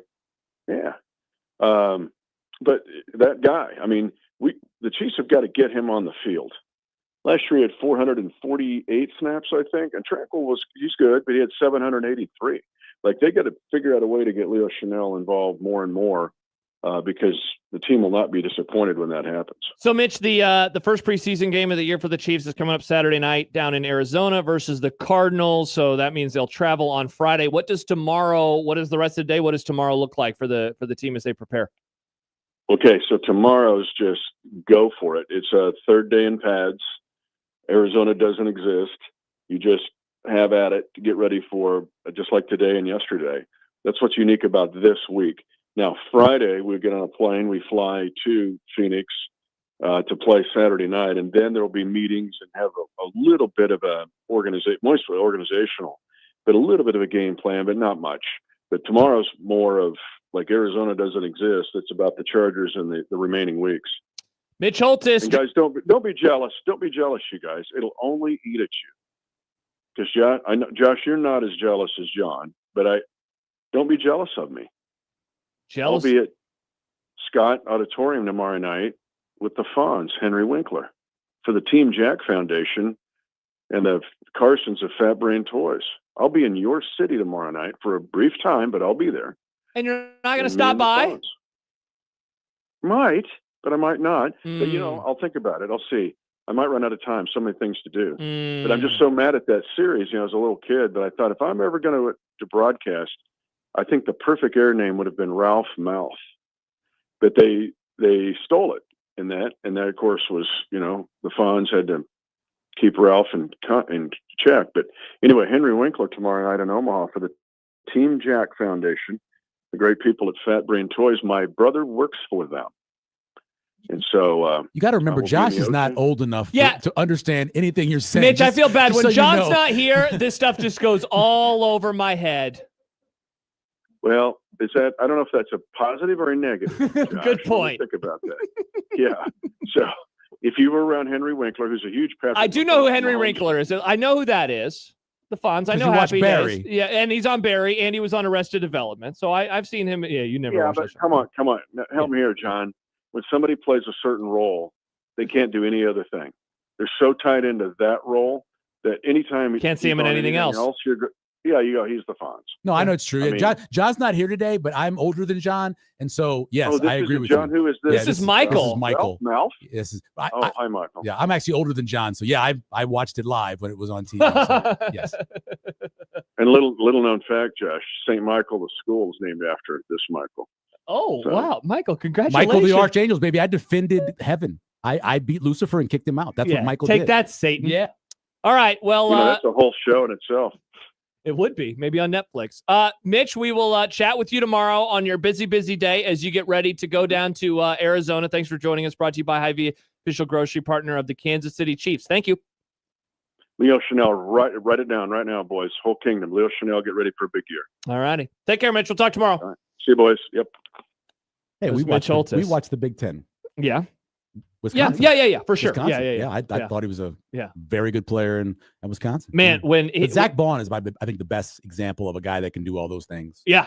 For the Eagles. When John's not here and he's making references and I just sit here, at least with John, he laughs. John laughs. Yeah. I can't laugh if I don't think it's funny. Let me say this real quick. Yeah. Before we talk to Chip. Yeah. I have no idea how the Team Jack organization and family continues to go on. I would be I'd be in a closet. I'd be under bed. I have no idea how they continue to go on. I guess this mission is what helps them go on, but pediatric brain cancer is devastating. Brain cancer is devastating. And to lose, your son, lose your husband. I just don't know how it's amazing. And we wouldn't. And it's you look, bringing in Henry Winkler is going to raise a bunch of money for pediatric absolutely brain cancer will. research. Yeah. And they've already helped save lives. So it's incredible what they do. It is indeed. All right.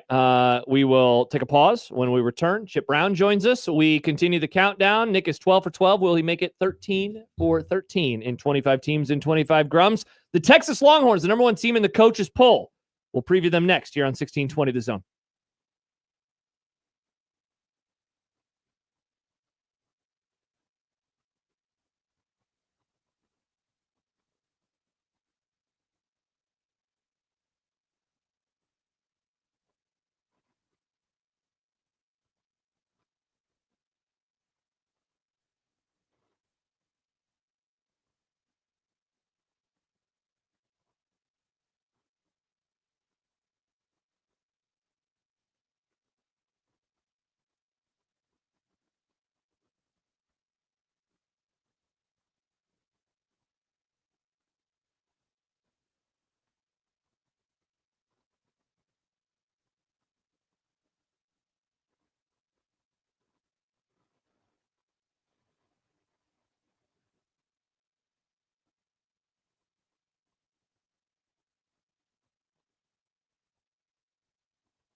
countdown is on. And here's Jane Blue with room off the right edge. Inside the 20. Turning into Jets. Into the end zone. Touchdown. Ewers wide open. Touchdown. Hook 'em. DeAndre Moore. Texas strikes with a two-step of two big plays. To stay alive. Can they hook 'em? Touchdown. Matthew Golden. 3rd and 8. Levitt. That ball's intercepted. It is intercepted. Makuba seals it. Hook 'em horns. They're headed home to Texas to play in the Cotton Bowl. Texas advances. Makuba seals it. It's time for 25 teams in 25 grums. We move to the 13th team that we have talked about in 25 teams in 25 grums. And kind of as Michael pointed out during the commercial break, it is not a countdown. We're just kind of doing whatever teams we want to do in whatever order we want to do. Okay. I was like, this is not number one already, Because if we had gotten to number one, that's where this team would probably be. And we are so happy to welcome Chip Brown, who has been covering the Longhorns for a while and currently does so for horns247.com. Chip, thank you so much for taking the time. How is your Wednesday? Oh, man, it's cooking. It's cooking, literally 108 degrees worth here in Austin. But it is cooking. How y'all doing? We are doing tremendous. We mentioned it going into break, Chip, that the coaches poll came out. This team was number one. They'll probably be number one when the AP poll comes out as well. And it's a team that has question marks and new players at a lot of different positions. Of all the players, and let's push maybe Arch off to the side for just a moment. Of all the new starters that you think we're going to see this year, which one are you most bullish on for the 2025 Horns? Well, I think I'll just say the defense, because this defense is the story that's not getting talked about enough. And I think to me, the most stunning revelation of camp so far came from Steve Sarkisian yesterday when he said, man, we're deep at defensive tackle. Yeah. Because that was the big question. They lost their top 4 defensive tackles from last year. And they went and got 5 defensive tackles in the portal. And I guess they've hit on all of them because Steve Sarkisian says they're interchangeable, 1 through 6. And that was my big question because I think Texas has the best defensive end room in the country, led by Colin Simmons, the Sean Alexander Freshman of the Year. I know some people are like, how did he win that over Jeremiah Smith? Well, he had 9 sacks and he never started a game. And this guy is, he's just explosive. You combine him with Anthony Hill, who should have won the Butkus Award last year, 16 and a half tackles for loss, 8 sacks, 4 forced fumbles, an interception. Guy's a wrecking machine. Maybe we'll see how it plays out this year, but he's easily the best linebacker since Derek Johnson, who, went on to become the Kansas City Chiefs all-time leading tackler. So, and then in the back end of that defense, Michael Taft, the safety who, lines everybody up. You've got speed and length back there. I think this is going to be the best defense in the country, and it's going to keep them in games, because I do think this offense is going to take a minute. Arch Manning, probably the most scrutinized, talked about, whatever, incoming starter in recent college football history. So I think it's really the defense, though, that's going to be the story starting week 1 against Ohio State. Chip, I remember, and I know you've been around long enough to remember, 93 Nebraska gets on the verge of, winning a national championship against Florida State, and then the whole offseason is unfinished business for Nebraska. Do you feel, and do fans feel that way about Texas? It's actually 2 years of getting close, but do they have that feeling of unfinished business? This is the year they get it done? I think the key leaders on the team do, like Anthony Hill, Michael Taft. I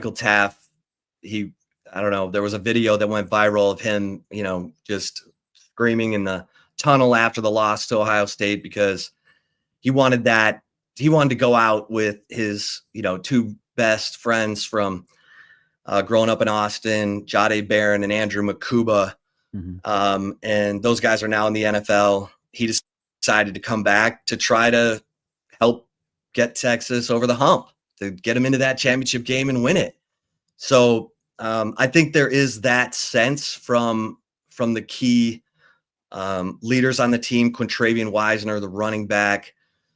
So I think there's that sense of unfinished business amongst the team. And you all know from those teams, Texas in 05, when your best players are your hardest workers and they're the ones that are policing and coaching the other players, the coaches don't have to do a lot except give them a good game plan and send them out there. So, with all that said, Texas being preseason number 1, I would vote Georgia, because Georgia beat the brakes off of Texas in Austin a year ago, and then, pulled out that SEC championship game. And this year Texas has to go to Georgia.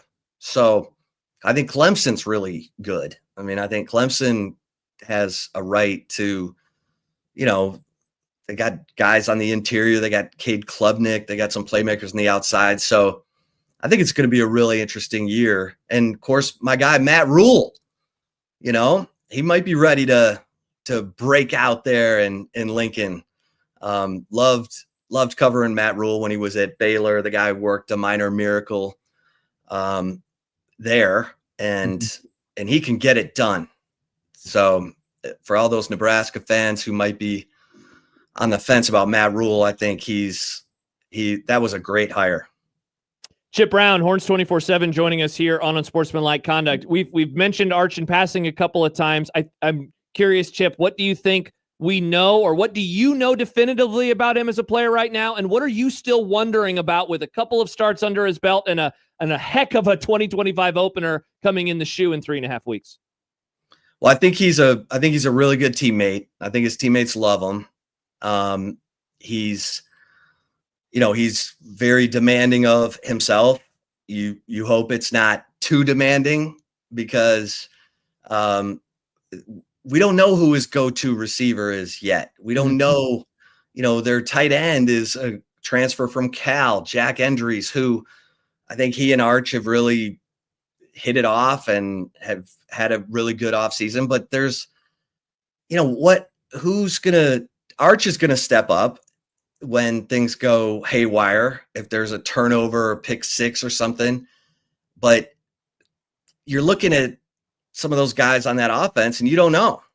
I mean, we think Ryan Wingo is going to be really good. He was a top 10 recruit, 6'2", 200 pounds, runs 4.3. It was Jeremiah Smith and Ryan Williams and Ryan Wingo. Well, Wingo had Matt Golden ahead of him last year, had DeAndre Moore and Isaiah Bond ahead of him. So now it's his turn. Is he ready? Those are the questions. And then, they don't have a Bijan Robinson at running back. They have a really good, solid running back room, but I don't know that they have home run hitters. They don't have Jamal Charles. They don't have Ricky Williams. So they're going to have to, stick together, and we don't know. You don't know about your leadership until they're in the fire. So that's what I'm most interested in seeing, because I know Arch knows football. I know he knows this offense. He admitted last year in the Mississippi State game, he got a little greedy and went for some throws he shouldn't have, and then he toned it down and learned from that. So how is it now? And I think that's what's going to be interesting, because look, Ohio State, new defensive coordinator, Matt Patricia. You don't know what the hell he's going to throw at you. You can go look at Patriots film, but it could be completely different from anything Texas prepares for. How does Arch handle that? That's what I'm interested to see. As a longtime Saints fan, all the fans of the team are, have a bad season.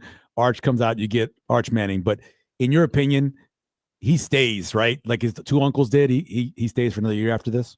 I think so. I mean, unless it all comes together and the national championship, that kind of thing. right. I mean, if he has some Joe Burrow type year, then all bets are off. But that hasn't happened. I mean, the single season touchdown pass record is still Colt McCoy's 34 touchdown passes, and Arch is going to have to blow through that to get into the Heisman conversation, because I think the last 6 quarterbacks to win the Heisman all had at least 40 touchdown passes. So I think let's put it this way. I wouldn't bet on him coming out after this season. I would say it's more likely he returns for 2026 than it is for him to play 1 year and leave. Chip Brown joining us. Looking at the running back room, Chip, CJ Baxter back from injury. What are you expecting from him? What are you expecting from the rest of the running backs? Yeah, CJ Baxter, that was a tough injury. It was a torn LCL and PCL in the right knee, and that's a lot. And so I don't know that he totally trusts everything yet. I'm not sure. I think Quintravian Wisner is the guy, and then it's about who is going to be the complementary back. And I think it's going to be a good battle, because Christian Clark is a guy no one's really talking about. But he's a guy that Tashard Choice, the former running backs coach at Texas, who's now with the Lions in the NFL, told me he's got a lot of traits similar to Bijan Robinson, that he's a jump cut, wiggle guy, great contact balance. He's a guy I think you keep an eye on, because his quads look like, a young Earl Campbell. And the guy's super strong and he's super confident. So I don't know about CJ Baxter. He's a great kid. They love him. He's a leader. They've got him at the front of the line right now. But like I said, it's the practices, from what I'm hearing, have been a little bit up and down. Interesting. So I think it's going to be Quintravian Wisner, and then insert, who. So Christian Clark's a guy I think you keep an eye on. Plus 550 to win the national championship. What do you think? Shekels, put it there, put it down. What do you think? Oh, man. I think this team's going to get better as the year goes on.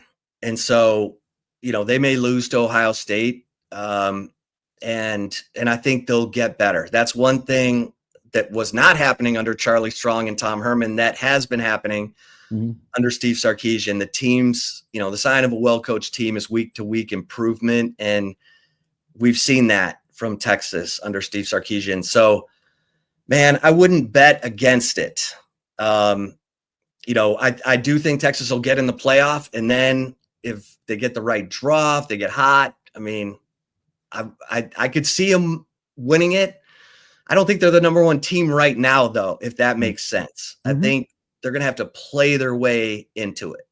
Well, Chip, along those lines, as we wrap up every interview, we get to some rapid fire questions. I'll ask those to you if you are ready right now. Let's do it. All right, Nick, hit it. Rapid fire. Rapid fire. You do not throw rocks at a man who's got a machine gun. Rapid fire. All right, Chip, most important player to Texas's success this season. Anthony Hill, the linebacker. The player that you are most excited to see how they contribute in 2025. Colin Simmons, the defensive end. Kind of along the lines of what Michael just asked you, floor expectation that would satisfy the expectations for the Longhorns. Probably 10-2, because you're playing at Ohio State, at Florida, at Georgia. The thing that you really like about this year's team is? The defense. And the thing that worries you most about this year's team? The offense coming together quickly. You just said 10-2, so if you had to wager $10,000 of your own money, would that be your record prediction for the year? Yes. Who plays for and wins the SEC championship? I think Texas is in that game. I would say Georgia, because Georgia, they're the defending champs. And finally, if you had to bet on 3 teams to win the national championship, which 3 teams would you pick? I would probably pick Clemson, Georgia, and Texas. All right. Yeah. Chip, you did better than I think every guest that we have had so far in Rapid Fire. So for that, I say thank you. And also we say thank you for coming on the show today. We really appreciate it. Absolutely. Appreciate y'all. All right. We'll Thanks, talk to you Chip. down the road. That is Chip Brown of Horns 24/7 joining us here on the Prairie Flower Casino hotline. Let's get to the K Ford numbers for the Longhorns this year. Let me tell you Michael. real quick, I put plus 550 to win the national championship, plus 280 to win the SEC. Plus 280 to win the SEC. And their win total, 9.5. Mm-hmm. You never see this. The over is minus 192. Wow. Yeah. So Vegas likes them to go 10-2 or better. Yep. K Ford has them at 10.1 and 1.9 losses. And really it's because of those 2 big games that Chip mentioned throughout the conversation. They have Ohio State in the Horseshoe to open up the season, big noon kickoff. They are at Georgia later this year than it was last year. The game third last to last game, I think. Yes. After that, they only have Arkansas and Texas A&M. Of course, this year the Black Friday tilt with the Aggies will be in Austin, whereas last year it was in College Station. I mean, I can't wait to see what happens with them this year. I know we spent a couple of the questions asking about Arch Manning and what he's expected. I'm just really excited to see what that offense looks like. He's going to have a great play caller, but just a lot of new pieces all over the place. He mentioned, so that's funny because if anybody can tell you what's going to happen, they think they know what's going to happen in Texas, Ohio State. It's 26 total draft picks between the 2 teams and another almost 15 undrafted free agents. Crazy. So you know what's going to happen on 2 teams that are replacing 50-some players. Yeah. Come on. Yeah, I got no idea. If you remember 2005, and he referenced it, Texas, the huge game was massive. the Ohio State game. Yep. And we went to Big 12 Media Days, and it was Vince Young and Mike Williams, and they were the guys there. And they said during the offseason, they circled Ohio State because they had lost it the year before. They circled Ohio State, and they said, that's the game we've got to win. That's the game. And they won that game. On like a last second win, too. Throw it in the end zone. Yep. They won that game. Play. And then, of course, went on to win a national championship. So, I mean, it's certainly a possibility. I think they're one of the best teams. Arch Manning makes decisions sometimes that makes him look really young. Mm-hmm. And that goes back to how many starts he's had. Sure. 2. Exactly. Let me see how he plays when he's got a half a dozen starts under his belt. Mm-hmm. And that's why I think he comes back for his senior year, because they believe in you got to have 25 starts. That's pretty much been proven. If you don't have 25 starts, you're probably not going to be successful in the NFL. And he has, in terms of play callers in the country, Yeah, you know, one of the best in the world. one of the absolute best. So Best in the that world. is the Texas Longhorns. That game at Ohio State should be a whole lot of fun. After that, of course, it's going to be a manageable non-conference. They do have Florida right before the Red River Shootout. Their October is interesting because they're not at home. Yeah. They're at Florida. They play Texas, or they play Oklahoma in Dallas, at Kentucky, at Mississippi State. That is, you know, every one of these teams that we've talked about has had a weird scheduling quirk. Yeah. I don't really remember one like this. That is very, very strange. I think I told you this before when we do the evaluation on this game stretch. Mhm. It's a great way to judge a team. What's their toughest 3-game stretch? And what this, I would probably say Georgia, Arkansas, Texas A&M, right? Is that what you would have? Or And I would don't you go think- I don't Florida, think- Oklahoma, Kentucky? I don't think Arkansas wins 6 games. Yeah, I think that one, the only reason I pick it is because it has Georgia and Texas A&M. But otherwise, I mean, unless you want to go with the Florida, Oklahoma, you know, because then it's either Sam Houston And I think before or Oklahoma's Kentucky going to be after. better this year. I think Oklahoma goes over their number. I think they're going to be better. I think they can win 9 games. Man, I've reached the point with Venables where I just. Well, you look at last year, there's no way they could have more injuries than they had Yeah. last year. There was one point during a week where they had 0 healthy wide receivers. I don't even know how that's possible in college, but they all were out. And so I think that's not going to happen again. I think they're a better team. That makes that tough. But I think it's the second one is the toughest. Yeah. 3-game stretch. Coming up tomorrow, we will go back to the Big Ten Conference, and we will talk with the voice of the Wildcats, Dave Ennett, about the Northwestern squad as, like, who knows what the hell's going on with them. Can't wait to dive into my Northwestern prep tomorrow morning. Ooh, Northwestern. They got a good quarterback. They do have a good quarterback. And then at the end of the week, Nick got us the voice of the Boise State Broncos as well. So we'll talk to Bob Beller? Baylor? Behler? How would you pronounce that? Baylor? We'll ask him before we talk to him, but Baylor. Baylor? So we'll talk about him. Nick, 13 of 13, and this one, whew, that was spicy, Nick. It was tight. It was close. The Open was playing. Yeah. I was like, that dude's a professional, though. He's knew. been doing it for 40 years. Shout out to Chip, He's a friend professional. of Michael Severe. I never had a big issue. I'm glad you guys finally mended your differences right here on the Grump. Right here, right now. All right, when we return, it is time for dumb debates. We need your dumb debates questions, though. Nobody sent any in. Nobody sent any in, you son. Maybe people don't think you're good at dumb debates. I've never done it. You've don't never know. done it. Have you've never done dumb debates? I've not been here for dumb debates. Any question that you want Michael to answer, or for us to rather to debate them, send them in. Never mind, we got one from Ziggy. All right, so we have one dumb debates question. He's Perhaps. a star man. All right, we'll do that when we RIP. return. We will Wow. start the happy hour. Michael Severe in today for John Bishop. I'm Josh Peterson. Nick Grimm. It's Unsportsmanlike Conduct on 1620 The Zone.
Throw. Throw.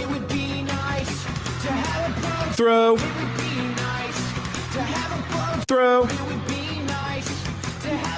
Throw. Throw.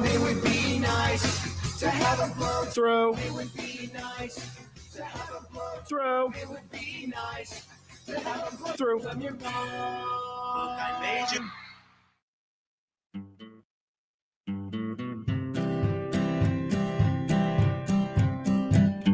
Listeners and not to, we did anyway. Dumb debating. John's computer sucks, Macs are the only way. Dumb debating. Fullbacks are running backs, hamburger steaks. Josh is too dumb to eat a cupcake. Mainly to base. Does John like Nebraska or Creighton? Just three radio hosts on air, dumb debating. Die for the pylon or give up on the plate, dumb debating. Millennials are great and old should Go away. Dumb debating. Rarely do we find any common ground. Josh wants his food to be the best around. Even if it gives him fatal flatulation. Just three radio hosts on air, dumb debating. When a tree falls down and nobody's around, you can bet your ass it won't make a sound. Water ain't wet, you know nothing about hydration. Just three radio hosts on air, dumb debating. Just three radio hosts on air, dumb debating. Though I think this will just be a Michael and me dumb debates as Nick argues with the YouTube chat going on about 45 minutes. I am, though, reassured about life. What? Because of the amount of people in here hating on Texas. That just made me feel so good. I wish that I hated that happen. I wish I don't hated say I hate Texas. Texas, but I just love the fact that Nebraska fans have this still hatred for Texas. You know what? It's just it's healthy. It's healthy to hate, people. It's healthy to hate. Yeah, you know what I'll be doing week 1 when they play Ohio State? Hook them! Go Horns! I hope they kill the Buckeyes. Yeah, that would make me so happy. I got no problem with that. But what you said last segment, I have no idea I what just the don't hell's going think to happen in anyone that could football make a game. prediction on that game. Yeah, you know They're what? both replacing quarterbacks. I think I'm gonna lean Ohio State because they're the home team. Like every 4 wide receivers that went to Texas last year in the draft. It was like 1, 2, 3, 4, 5. Texas should show up in Michigan helmets. Then I pick them to win. They show up in Michigan helmets, and then they're going to win. That I don't understand. See, I hate Michigan. Go blue. Go blue. I Michael. hate Michigan. Go blue. There's not a team in the Big Ten I hate more than Michigan. Really? Not even close. Yeah, Ohio State's my number 1, and they will be my number 1 for the foreseeable future. I want my son to go to Ohio State and dot the I with this sousaphone. Dotting the I is one of my favorite college sports so traditions. awesome. I have had a chance to watch that in person, I don't know, a handful of times now. It's always cool. It's really cool. I get chills every time. Yeah, I've seen it in the shoe, and I've seen it at road venues. It is awesome. It's better in the shoe, in my opinion, but it's still pretty cool. I'm unfamiliar with dotting the I. You should Google it, Nick. It's a really sousaphone, and he literally does a bow with the sousaphone to dot the I in script Ohio. You know, the O-H-I. So it dots the I with it's the super sousaphone. cool. It is incredible. It's incredible. And then he bows to the camera. Their band at halftime, Best damn band in the land, it's Nick. really good. And they did the They're Mario, loud, unlike Nebraska's. They're loud. They did the Mario thing. Did you see? Remember Yes. that? Oh, yeah. Against Nebraska, they did the Mario thing, and they ran the flag up, and it was a Michigan flag that they pulled down. They're really Nick. They are really good. They They're put not Nebraska's A&M. band to shame. A&M has the fastest and most incredible band to watch, but in terms of putting on a show, Ohio State does a great job. Yeah, they absolutely rock. This is the segment where we take your questions and we answer them. We debate them. We try to find the answers. Let's see if we can do that today. Now, Brian from Bellevue asked a question that we kind of hit on before, but you know what? We can do it again. Brian. If you could only have one breakfast item for the rest of your life, would you choose pancakes, waffles, or French toast? Breakfast burrito.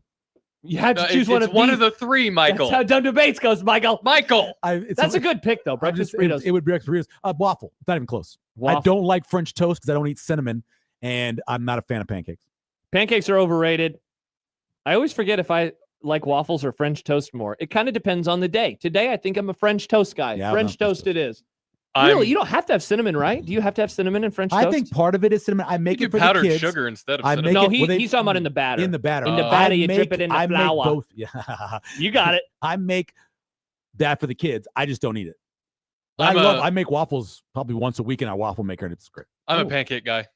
Yeah. All the time. Well, so Let we me all send you a recipe for the best pancakes in the history of the world. It's a work. It's effort. It's called Diners Pancakes. Okay. They're incredible. Send that to me. New York Times. So there you go. That is that question that is answered. Another food one from Sad Husker fan. Michael, are enchiladas a casserole? Well, I like to call them enchiladas. No, I'm just joking. I would say what is a casserole? I would say yes, it's a casserole. Legally, a casserole is a kind of Large deep pan or bowl used for cooking. Legally. This is legally, yes. Yeah. This is the Wikipedia. And by the way, it does say a kind of large deep pan or bowl used for cooking a variety of dishes in the oven. Yeah. So I think it's a casserole only because for me, Wow. a casserole is a mixture of ingredients, Okay. all put into a pan, Mhm. cooked together and ate that way. And an enchilada is that way. That's what it is. Enchilada? Enchilada. What do you call it? Enchilada. I call it enchilada. Yeah. Enchilada. I love. I don't know if you're allowed to do that anymore, Michael. I know. I can do it if I want. I love them, but they're not my favorite among that group. I'd rather have a tamale. Really? In I that love group of enchiladas. stuff, I love them too, but I'd rather have a tamale. A good tamale, I think, is incredible. Mm. Not too much masa. See, here in Nebraska, they put too much masa. In Albuquerque, where they know what they're doing, it's delicious. Wow. Are you saying tamale makers here don't know how to make tamales? They Not don't as good as know people in ball? Albuquerque, no. They don't know tamal? Not as good. Eric in Fremont says, "What heathen put cinnamon in the egg for French toast?" It's not in the egg, it's in everything. It's in the whole it's, batter. but it's in the batter that Yeah. you dip the French toast in, Yeah, right? exactly. Yeah, Yeah. Cinnamon's one of the main. Listen, I have worked in a breakfast joint. Yeah, you have. And I have cooked breakfast from said breakfast joint. That's why we call you Mr. Breakfast. I do love some breakfast. Man, breakfast is awesome. But I love a breakfast burrito more than anything else. I saw that we had hash browns in our freezer the other day, and I got so excited. They're I'm like, delicious. Paige, They're we need to delicious. make these. They're so good. Hash browns are tasty. You know, when I was a kid, I didn't like them, but I What? was an Well, you don't like I was a- anything. How No, do I you love hate them. potatoes? I was a child. It's just Did it's you tater notice? tots. Did you notice that I Kids said love tater when tots. I was a kid? I was describing when I So was when you were a young. kid, you didn't like tater tots? No, I don't know. I can't explain. I think it's because there's onions in them sometimes, right? Aren't there onions? Well, Like little- homemade hash browns. Yeah. And so I didn't. That's why. But not the ones that are at McDonald's. Yeah. No, you're talking about like a fried patty. That's a hash brown. See, I think that's a fried I don't patty. consider those hash browns. Now we've got a good dumb debate. You both can go to hell because that is a hash It's like brown. a I will flat- call it a hash brown patty, but it's not a Yeah. hash brown.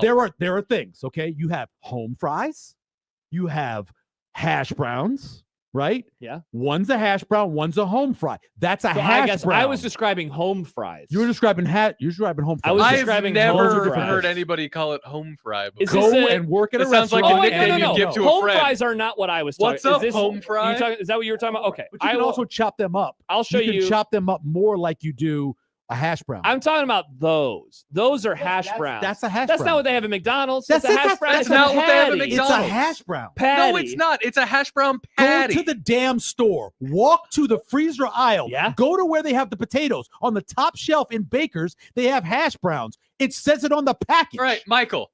You know you have ground beef, right? It's just loose ground beef, and then you compact it, and then it's suddenly a ground beef patty. It's a Well, burger. it's called a hamburger. Well, same thing. Not the same thing. This one's called a hamburger. You can have a chuck steak. You can have a cube steak. You could have a hamburger. See, They're all fine. the same thing. hash Change to brown me. Ground patties. pork. Oh, wait. Pork patty. There you go. It's Hash a brown hash patties is what it says on the website. Hash brown patty. It's still a hash. When you order at McDonald's, what do they say? I Hash don't brown. know. I don't know. You get a That's hash brown. marketing, Michael. No, it's not. That's not what it is. Who had it before them? I don't know. By the Who way, had I love hash brown? They By the way, invented them. hash brown patties are among my favorite breakfast items. Hash brown patties are great. Yeah. I don't know. This started off of the casserole question, right? No, you had something after that. Did I? Oh, yeah. I Mhm. was going to say something about, but I love hash browns now, for the record. I'm a huge fan of hash browns. Jim and O'Neill writes, you are going on vacation and have two options. Well, this is going to be interesting given my co-host today is Michael Severe. The best all you can eat and drink, but it's a blizzard outside. The most beautiful weather you've ever seen, but $500 plus meals for each meal, and the food is mid. Oh, yeah. Easily picking option number one. Yeah, I don't want mid food. Yeah, but I'd say especially if I'm going to pay that much. yeah, but you get free food. If it's a blizzard outside, I guess I'm just hanging out inside. I don't mind hanging out inside for a vacation. Yeah, that's fine. Yeah. You're taking that too, Michael? I don't want to go outside. Yeah, Michael never wants to go outside. I If the do love to answer is hike. stay inside. I love to hike. Yeah. We Even go when it's places- warm? I don't care. I love hiking. Interesting. We go out really early. I'll go out early. Yeah, hiking's awesome. But I'll be out at 5:30 o'clock in the morning hiking. When we go to Colorado Springs and we're there for the 4 or 5 days, I probably do 90,000 steps in 4 days. Easy. I do 20 every day. One day. 20 to 25 every day. When I was a better runner than I am today, last year I averaged 20,000 steps for the whole year, every day. I believe it. Most weeks Good I times. get that. Yeah, I'm like 16 right now. Bill says, continuing the breakfast theme, as many people have said I am I insane for putting A1 on my hash browns when it comes to my breakfast? I am a fan of A1. I love it a lot. Mm-hmm. My wife thinks it's disgusting, right? Mm-hmm. But I agree. If I'm eating a hash brown at dinner, I would probably put A1 on it. What if I you do eat it- love A1. What about a breakfast? Do you No, put I anything wouldn't. I on have it? hot sauce and ketchup. I do buffalo sauce, Nick. Of Which I course just you made do. a new batch of it yesterday. Or hot sauce. I don't Hot sauce and ketchup. I don't use A1 because A1's garbage. I never need it because I know how to make a steak. But yeah, I guess it's fine if you want to do that. I grew up when I was a kid. My dad, we would drive places right across the country. Like we literally drive from Pennsylvania to Los Angeles. Mhm. That's where our families lived. And we would stop. Only place he stopped to eat. My father was a chef. Only place he stopped to eat was Bonanza or Ponderosa. Okay. And both Bonanza and Ponderosa had these giant salad bars. And I would get a Love a giant salad bar. salad, and I would get the big fries, the dinner fries, and I would dip them in the A1 because my dad would have a steak. Mm. And that's why I've always done that. And I love the taste of A1. It's my favorite. I don't like Heinz 57, but I love A1. Dave Fight asks an interesting question in the chat. Was that how is a hash brown patty different from a tater tot? It is not. It's just it's a giant. It's flat a tater giant tot, flat tater tot, which yeah. is famously not a So hash you brown. call tater tots hash browns? I would say a tater tot is a different shape. That's why it's different than a hash What brown. about the flat ones though, like at Burger King? Do you call those hash browns? They're round. They're round. They're tater rounds. Interesting. That's what they're called. They're called tater rounds, not tater tots. That's what I just said earlier, but it's called a hash brown patty, and you said they're called hash browns. It's a hat. If the first word is hash brown, you guys can add patty or something Latin if you want. It's still a hash brown. The first word is hash brown. Latin's a dead language, Michael. I won't But a be hash adding brown any is different. I go to 7:00 service in Louisiana. It's only 30 minutes. Okay, Michael. Hell You yeah. go. I mean, heck yeah. Sorry, didn't mean to. You're okay. Wow. You get a hash brown, what you call a hash brown at McDonald's. Yeah. It's different than if you get a hash brown at like Waffle House or any other diner. Well, They're not giving you a hash brown patty at a diner. I will say they have it They're at some giving you di- hash brown. they have patties at diners. This is the thing. Nebraska's different. Okay, what they serve as a hash. No, it is. No, And- no, and- I'm and- laughing and because hey, I agree. They're delicious. Yeah. Now that's from the old-fashioned Italian steakhouses. That's who make the pressed, kind of burnt hash brown. That's what they make. That comes from Italian steakhouses. You go most places, that's not what you get for a hash brown. You get that square thing you guys keep calling a patty. That's what you find most places around this country, other than in Nebraska in the Midwest. See, I don't know if I want to believe the guy who's traveled everywhere or if I want to believe my hometown and anywhere in Nebraska I've been to. I personally. look, I go to Cassio's and I always get the hash brown as my side, along with the mascaccioli, which is delicious. Man, yeah. I'm so hungry now. Holy You God. go to Cassio's still today. You get the steak, Mm-hmm. baked potato, hash brown, and a side of muscatoli. Oh my God. And bread. Wow. And bread. That's a lot of food. And butter. Mark asks, Big Mac, Whopper, or Big Bronco? I'm a big Bronco guy. I am definitely not a Whopper guy. When I was younger Mhm. and I was broke, Whopper, and they were Whopper, 99 Whopper. cents, or I'd go buy 4 Whoppers and I would eat them over the course of 4 days Mhm. because I didn't have any money. I've never had, apologize for this, I've never had a Big Mac. I don't think I had one until like the last 10 years. My youngest loves Big Mac. I've never had one. That's the one that has extra piece of bread for no reason, right? Yes, it's a Big Mac. That's yeah. weird. But I have had over at the Alamo Draft House, they make a triple sandwich like the Big Mac. Yeah. I've had Is it theirs. good? It's delicious. Yeah. But I don't know if it tastes like, I've never had the one from I forget. So the Big Mac is going to have sauce on it, like a special sauce. The Bronco, I just looked it up on their website. It also has the sauce. Does the Whopper have? I don't think the Big Mac has a special sauce. It's just ketchup and mustard. No, Big Mac is or a special ketchup sauce. and It has mayonnaise. Big Mac To make- sauce. to make Big Oh, Mac Big Mac. sauce. Sorry, I was Yeah. Whopper. No, Whopper. That's what I was asking. Yeah, So Whopper doesn't. doesn't. So that's why I would push that to the side, and it'd be either the Big Mac or the Big Bronco. Whopper comes with Why mayonnaise, is the or you can special get a sauce Texas doing Whopper, it which for comes ya? with mustard. Why What, is the Nick? special sauce the thing that's kind of your line in the sand here? A lot of people don't like the special I sauce. love special sauce on a burger. I think it's very tasty. Isn't the special sauce in a Big Mac just Dorothy Lynch? No. So to make What's Big Mac sauce, you can either use French dressing. That's one way to do a shortcut. Or you can do the ketchup. You can use a little bit Mayonnaise, of brown right? sugar. You use onions and use a little bit of mayonnaise. Mix it together with the mustard. Or you can just use French dressing and mix that with everything. Wow. I think I lean- McDonald's is going to have guys knock at your door. I later. make that at home. We have this dish that we make all the time. It's called Big Mac in a pot, and it's with cabbage and it's with ground beef, and it's basically tastes like a Big Mac. Just put the Big Mac sauce on it and the pickles. Yeah, it tastes like a Big Mac without bread. So- It's a keto thing. My answer for this, I have long been on this grum as a known Whopper enjoyer. I love Burger King. I think- honestly had no idea that you liked Whoppers. I bring it up so often. I love Burger King. Apparently, I don't listen to you. I think Burger King burgers taste better than other fast food burgers. They taste like an actual hamburger. Whopper, not the Whopper, the Big Mac, I've never liked because it's just bread and lettuce and thin patties. It's fine. I haven't had the Big Bronco, admittedly, but as of Now I want to try it. I don't know if I ever have either. Yeah. My favorite hamburger among the plain fast food places, plain, not including Hardee's, would probably be Wendy's. Out of those basic ones, yes, I would get the Wendy's double. Is better than I think Tasty Burger beef. King or McDonald's. More food questions from Peter. When you go to a steakhouse and can get 2 sides, what are the best 2 sides to go with your steak? I love cream spinach. Ugh. Love it. You've never had good cream spinach. Probably not. You gonna blame my mom again? I love how It's that's probably your mom's answer fault. for everything. Well, I think this way. Everybody I've made cream spinach for who have said I don't need cream spinach loves it. I don't like spinach. Because I think that people have never Mushy. had good Too cream mushy. spinach. So have you been to a real steakhouse, right? Yeah. You've never had it at a real steakhouse? No, I would never order it. Okay. It's a great table thing for the middle, you know. Okay. I would go with cream spinach and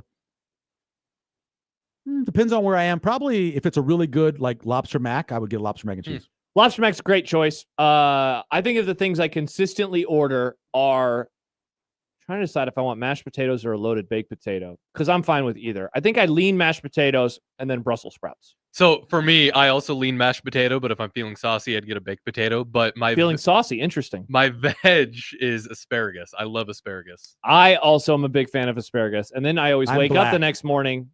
Black people don't like asparagus? No. Really? No, Because we about don't the pea thing? It's just nasty. It's gross. Interesting.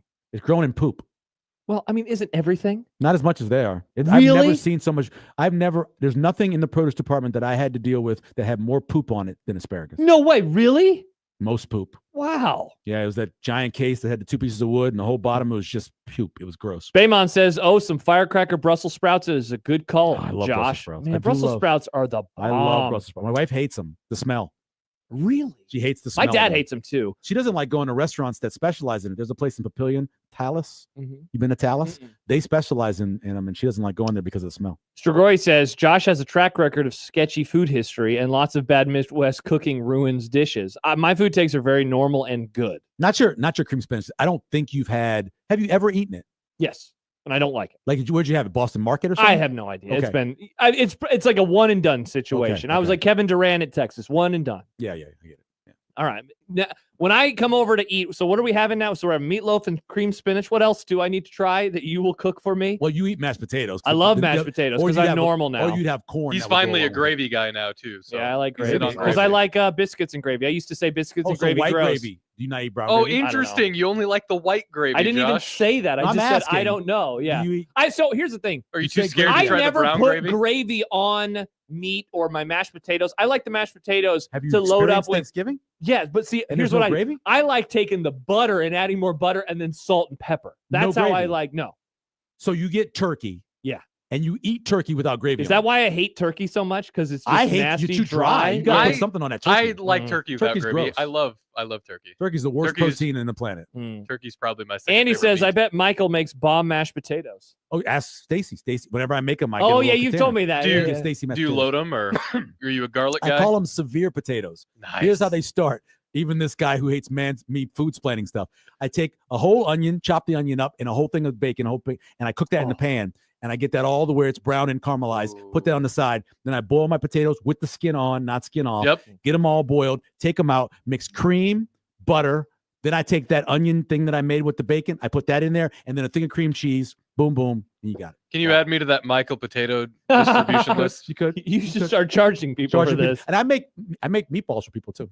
Wow, look at you. Michael, do you have any dumb debates questions that you wanted to ask us or that you wanted to debate today? Anything on your mind? Dumb debates. I don't think I have any more. I guess there are a couple coming in. My favorite dumb debate I've ever listened to. I listened to this at the downtown version of what's the brewery downtown? Upstream. I was I was at Upstream. I was on the second floor. It was a friend of mine's 40th birthday. Happy birthday. And the debate was outstanding. Debate was who was the third best quarterback in Nebraska football history. Awesome, because everyone knows Tommy and Turner are 1 and 2. Right. In some order. And they're having this argument. And one guy I had got an answer. One guy had Scott. This is years ago. Yeah. One guy had Scott Frost. Did Eric Crouch? No. And the other one was Steve Taylor. That was the argument they were having. And they were going back, Scott Frost won a national championship. Steve Taylor was called the most complete quarterback in Tom Osborne's He was history an All-American. by Tom Osborne, who He was said an that, right? All-American. And they're arguing back and forth, and I'm listening to the argument, and I'm like, one guy had one good year, Scott Frost, and the other guy had 3 pretty good years, Steve Taylor, but he never beat Oklahoma. Tough. And the other guy won national. It was a great argument. I listened to the argument for like 30 minutes. That was the dumb debate. Do you have an answer? I would go with Steve Taylor, only because I thought Steve Taylor was a little more complete of a passer than, Steve Taylor threw 5 touchdown passes in a game against UCLA, correct? Isn't that right? That sounds right, but I do not quote 4 me maybe on it. So I think he was a better passer than Scott Frost was. Yeah. Frost's a better runner. Scott's a bigger, stronger Frost runner. is such a great option runner. Yeah. Especially his senior year after they figured out the follow play. Yeah. After Central Florida came in and they did it. Did a lot of shotgun stuff. They copied them. Yeah. They copied Crouch what they not did. in the conversation at all. He's obviously a great quarterback. But I think he's. I give him a little extra I think he's oomph 5 because he had to carry. I've had team people more. tell me that Godowski over the 1 year in '89 was better. I've had people tell me that before, and I obviously didn't watch him in '89. John's a big Godowski guy, Yeah, obviously. Fremont Homer. guy. Yeah. Sam writes, read an interesting tidbit that Wendy's introduced the triple cheeseburger to increase sales on their slow-selling double cheeseburger, and it was successful in shifting customer preferences into thinking the double was the middle option. Interesting. That's incredible. I never, ever went to Wendy's and thought, you know what? I want 3 patties. That sounds gross. The first triple cheeseburger is McDonald's in Really? the 70s. I was living in New York when they came out with the triple cheeseburger. Mm. So that would have been 74 to 75, somewhere in there. Yeah, I have 76. no desire. But it wasn't giant. It was their small patty. Yeah. 3 of them in a Interesting. burger. Yeah. Interesting. All right. That's Dumb Debates. That was fun. It was. I had a good time. How'd you feel about it, Michael? Your first one? I felt good. I There felt you go. good. Yeah, I you think just we got to rip accomplished on some my things. food takes a little bit more. I want to cook for you. You were going to bring me over when I was going through a very troubling time in my personal life. You didn't come over? You just never got back to me. Really? Yeah. You just come over anytime. I cook every day. Right now, my wife is looking for me because there's nobody cooking. That's what's awesome. happening right Well, now. I guess you're picking up My something house on the way goes home into tonight, a aren't panic ya? when there's nobody. That's incredible. And I had plans too to cook. I have a shrimp dish I was making tonight. But yeah. Well, I'm sorry. You're But telling also- me a but shrimp also- fried this rice? Also, thank you for filling What? in. You're telling me a shrimp fried this rice? No, shrimp did fried rice. Fried lice. All right. Fried lice. We have many topics that From we Lethal never Weapon. got to today. Let's get to the special teams numbers. I can complain about the Cowboys literally anytime. Okay. So we will do that when we return. We also have some unsportsmanlike content coming up in a little bit, and we can dive into some of the things that we have not had a chance to talk about just yet. It is Unsportsmanlike Conduct here on 1620 The Zone. But first, Josh Peterson for my new friends. And I'm so happy to talk about KRT Athletic Muscle Cream. You can go to the website right now, krtrelief.com, and you can unlock 10% off your order. Sign up to receive 10% off your first order and exclusive access to promotions. Again, the website is krtrelief.com. I went on a run this morning, didn't have a whole lot of time, but still wanted to get a higher number of miles in. And so I was like, you know what? I'm just going to run a little bit faster than I would maybe want to. And as I finished up, had a little bit of pain because that hamstring pain still there sometimes for me. Boom. KRT Athletic Muscle Cream. Tried this for the first time a month and a half ago at the College World Series. So happy to have discovered it then. Wish that I would have discovered it earlier. Whether you are a runner, you've been dealing with some injuries, maybe you have cramp pain, back pain, whatever it is, go to krtrelief.com today. Get the 10% off that order that I just mentioned. Plus, how about this? Free shipping on orders over $15. It has really been a positive for my life over the last month and a half. Can be the same thing for you. Again, free shipping on orders over $15, 10% off the first order as well at krtrelief.com.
Josh Peterson and Michael Severe, as we are getting close to wrapping up the show today. Coming up tomorrow, Caleb Henry in for John. We'll have Robin Washit, Mr. Push-Up Man. I always see, every time I look you and Robin's name, I just think of him doing diamond push-ups. Baby. We will have Northwestern in 25 teams, another Mitch Holtis interview as well. Life was so much easier back then.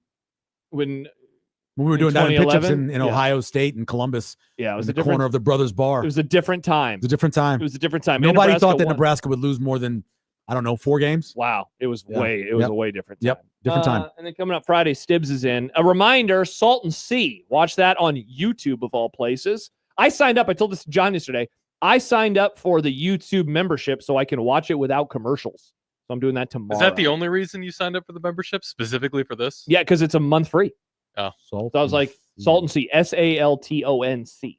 SEA. I don't think I know that. Kent was like, that's a good movie. Yeah, he gave it a thumbs up. And it doesn't seem like it's a typical Stibbs weird fare. So we'll find out.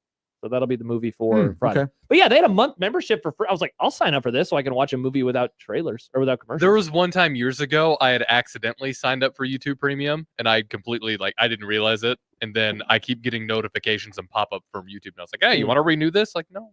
By the way, Michael, there's a lot of people that were critical of your Eric Crouch erasure. D'Lo says, dumb, it's Crouch. I'd argue he's number 2. Money Chris says, you guys are both crazy. The best guy by far was EC. He drugged 21 bums to the national championship game. Tommy split time with Brooke in 94, and they would have won the national championship with freaking Matt Turman in 95. Come on, I hate that Tommy was the best quarterback take. He was the quarterback on the best team. He wasn't the best quarterback, not even close. Well, it's funny that the man was the MVP of 3 straight national championship games, which is kind of weird. Hard to do. It is very hard to do. Before he got there, let me remind you real quick. Yeah. Nebraska was known as the team that couldn't get over the top with a head coach who couldn't get over the top. I remember. They went to Bradenton, Florida, and they brought him back there, and then they managed to win 3 straight national or 2 straight. They played for 3 straight national championships. With him, it's a quarterback. And he put him in position to win the first one. Yes. It was a bad field goal by Byron Bennett. That was a tough field goal. He was rushed and he had too much time. Yeah. So you know how it goes. You can judge it however you want. I think if you ask anybody who played, they may not have liked Mr. Frazier, but they would tell you he was the best quarterback. Mm-hmm.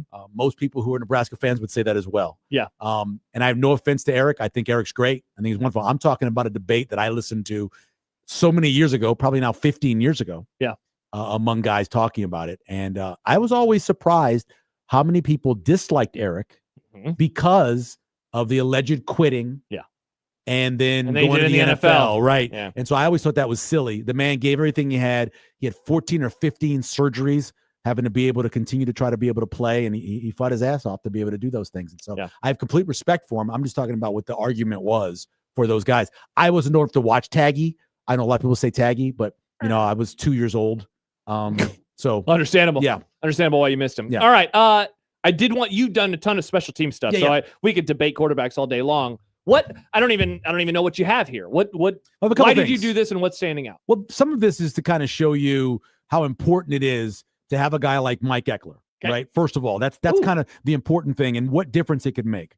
So one of the things I looked at was allowing long punt returns. Long punt returns are defined as 20 plus. Okay. So looking this at doesn't happen as much anymore in college football. Last 4 years for Tennessee. Okay. Gave up 2 in 24, 0 in 23, 1 in 22, and 0 in 21. So is that 3 total in 4 years? 3. He was at North Texas the year before that, and they gave up 2. Okay. So that's in 5 in years, 5 years. 5 in 5 years. Okay. Nebraska gave up 2 last year, 3 in 2023, 1 and 1. So 7. Since 2016, they've given up 21 of them. Whoa. 21, 20-plus punt returns since 2016. That's 2.5 a year. Give you a comparison, Iowa in the same amount of time has given up 14. Wow. So 7 fewer. Okay. To give you an idea of that's the number you want. You want to be below that number when you are defending. Yes. Or you want to be above that number if you're returning. That's where you want to be. In punt returns of 20-plus since 2016. Okay. Like we talked about this. Yeah. 12 total. Okay. 12 total. In 2024, Tennessee had, and now this is returns of 15 or more. Okay. Okay. They had 13 of them. Tennessee had 13 last year. 13 last year. And Nebraska's had how many since 16? They've had 12. 13 last year, or 15 more. Okay. Only one time on those punt returns, they did not score a touchdown or a field goal. Oh, you're saying on that eventual drive. They got the 15 or more yard return. And then they scored almost every time. They had a fumble at the 7-yard line, and they missed the field goal. So they got into the red zone.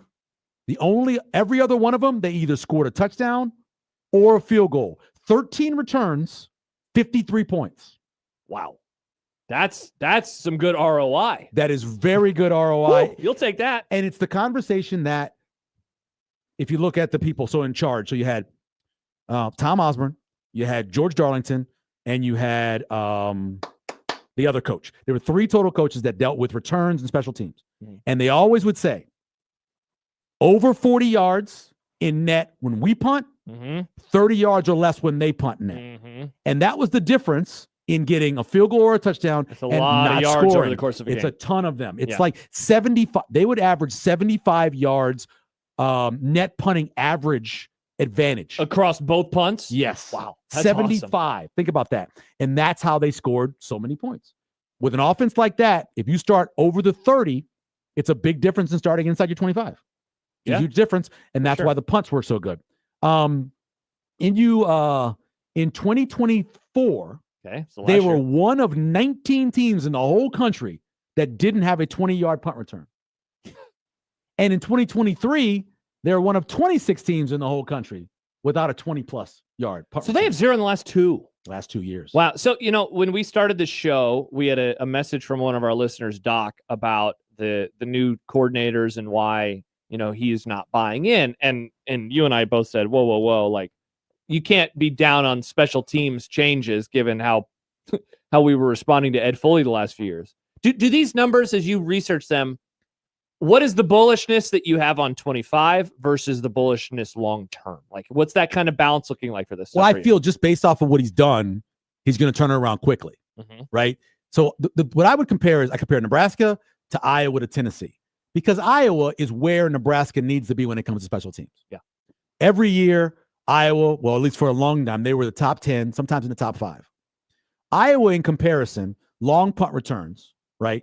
Over those 4 years, they had 5, 6, 7 of them compared to those 3 that Tennessee had. Nebraska, 4, 6, 8, 10. They had 10 of them. If they could just get to Iowa, so 3 fewer, it'd be great to get to Tennessee. Yeah. I think what Eckler does by, 1, putting better players on special teams, and with the depth of the team right now, they're going to do better. Yeah. He trains punt returners to do their job. I don't know what it is about him. By the way, Tennessee last year, you may think to yourself, well, they didn't have the Jet Award winner. They had 3 different guys that accounted for those 13 punt returns of 15 or more yards. It's more impressive, right? 3 guys. Yeah. Everybody, 2 years ago, they had a guy named D. Williams, who was a contender and is a finalist for the Jet Award. That guy was the sole guy, and he had success. So every year, he figures out to get the right guy back there and makes the blocking and everything else to work for him. However it's happening, it's happening. So I think with Barney being the guy who I think he could be, what I thought he could be last year, with the fact that they also make really good decisions on kickoff return. If you look at totals, Tennessee had, I think they were the 5th fewest kickoff returns in all the SEC. They didn't bring it out a lot. They took the 25-yard line and they went. Yeah. Because he figured out what the strategy was. But when they did bring it out, the few times they did, they were over 21 yards. Interesting. Which is where you want to be. You want to be over 20 yards. If you're going to do it, you better get past the 25. And they got over 20 yards every time they did it. I think they only had, off the top of my head, I think they did 15 total returns. Wow. Not a lot of kickoff returns. Interesting. Yeah. And so I think between those things, between what he can do in terms of getting the right punt returner on the field, getting the right players on the field for coverage, and then also making sure they make right decisions with kickoffs, Nebraska has lost probably 6 games because of those particular things, whether it is letting a Minnesota team run back a punt for a touchdown or a kickoff for a touchdown, letting Rutgers do it, trying to catch the ball in the end zone, the ball bouncing off of you and going in for a safety. All those things they've done is stuff that he can help stop. Yeah, for sure. And so because of that, I believe they're going to be much better just with Mike Eckler. Those are interesting based numbers, off man. what they have. That I had never heard that the story about the Osborne era where they were trying to be, what was it, net punting 40 when you're doing it, and then 30 when you're returning The opponents, it. yeah. And then you're looking at a lot of yards gained. It was 75 was the number they were looking for. I just talked to Darlington yesterday. I interviewed him yesterday, and he said 75 was the number. And he said they averaged that. He said that 95 year, they were incredible with it. Yeah. Yeah, which doubt. And you know, like sometimes you talk this stuff out. Like football can be a very simple game. It can be complicated, but it can be very simple. It's like, hey, you know what helps you score if you don't have as many yards to go? You know, it's like, hey, it's easier to score touchdowns when you got 60 instead of 75. Matt Rule, real quick with turnovers. So last year, right, they were 71st. Okay. Much better than a year before, Yeah. where they were 132nd and last. Bad. They were last. Bad. Go back to Baylor. In 2017, when he took over, they were 124th. Okay. In 2019, they were 10th. That would be incredible. If Those they are the could ways. somehow, they haven't been in that area. They haven't been in that area It's been a while. since I think 2003. Yeah, it's been a long time because you have to. That's when it's truly complimentary. It's not just the defense doing its job, but it's the offense doing its job too. And that shows that he did that at Baylor, and that's what turned them around, See along with playing better special teams. See if he can do it this year for Nebraska. All right, when we return, it is time for some content. In content, Michael's favorite media member, ESPN and the WWE, and the worst movie of all time, Loaded. We'll have that when we return. It's Unsportsmanlike Conduct here on 1620 The Zone.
I made you some Unsportsmanlike content.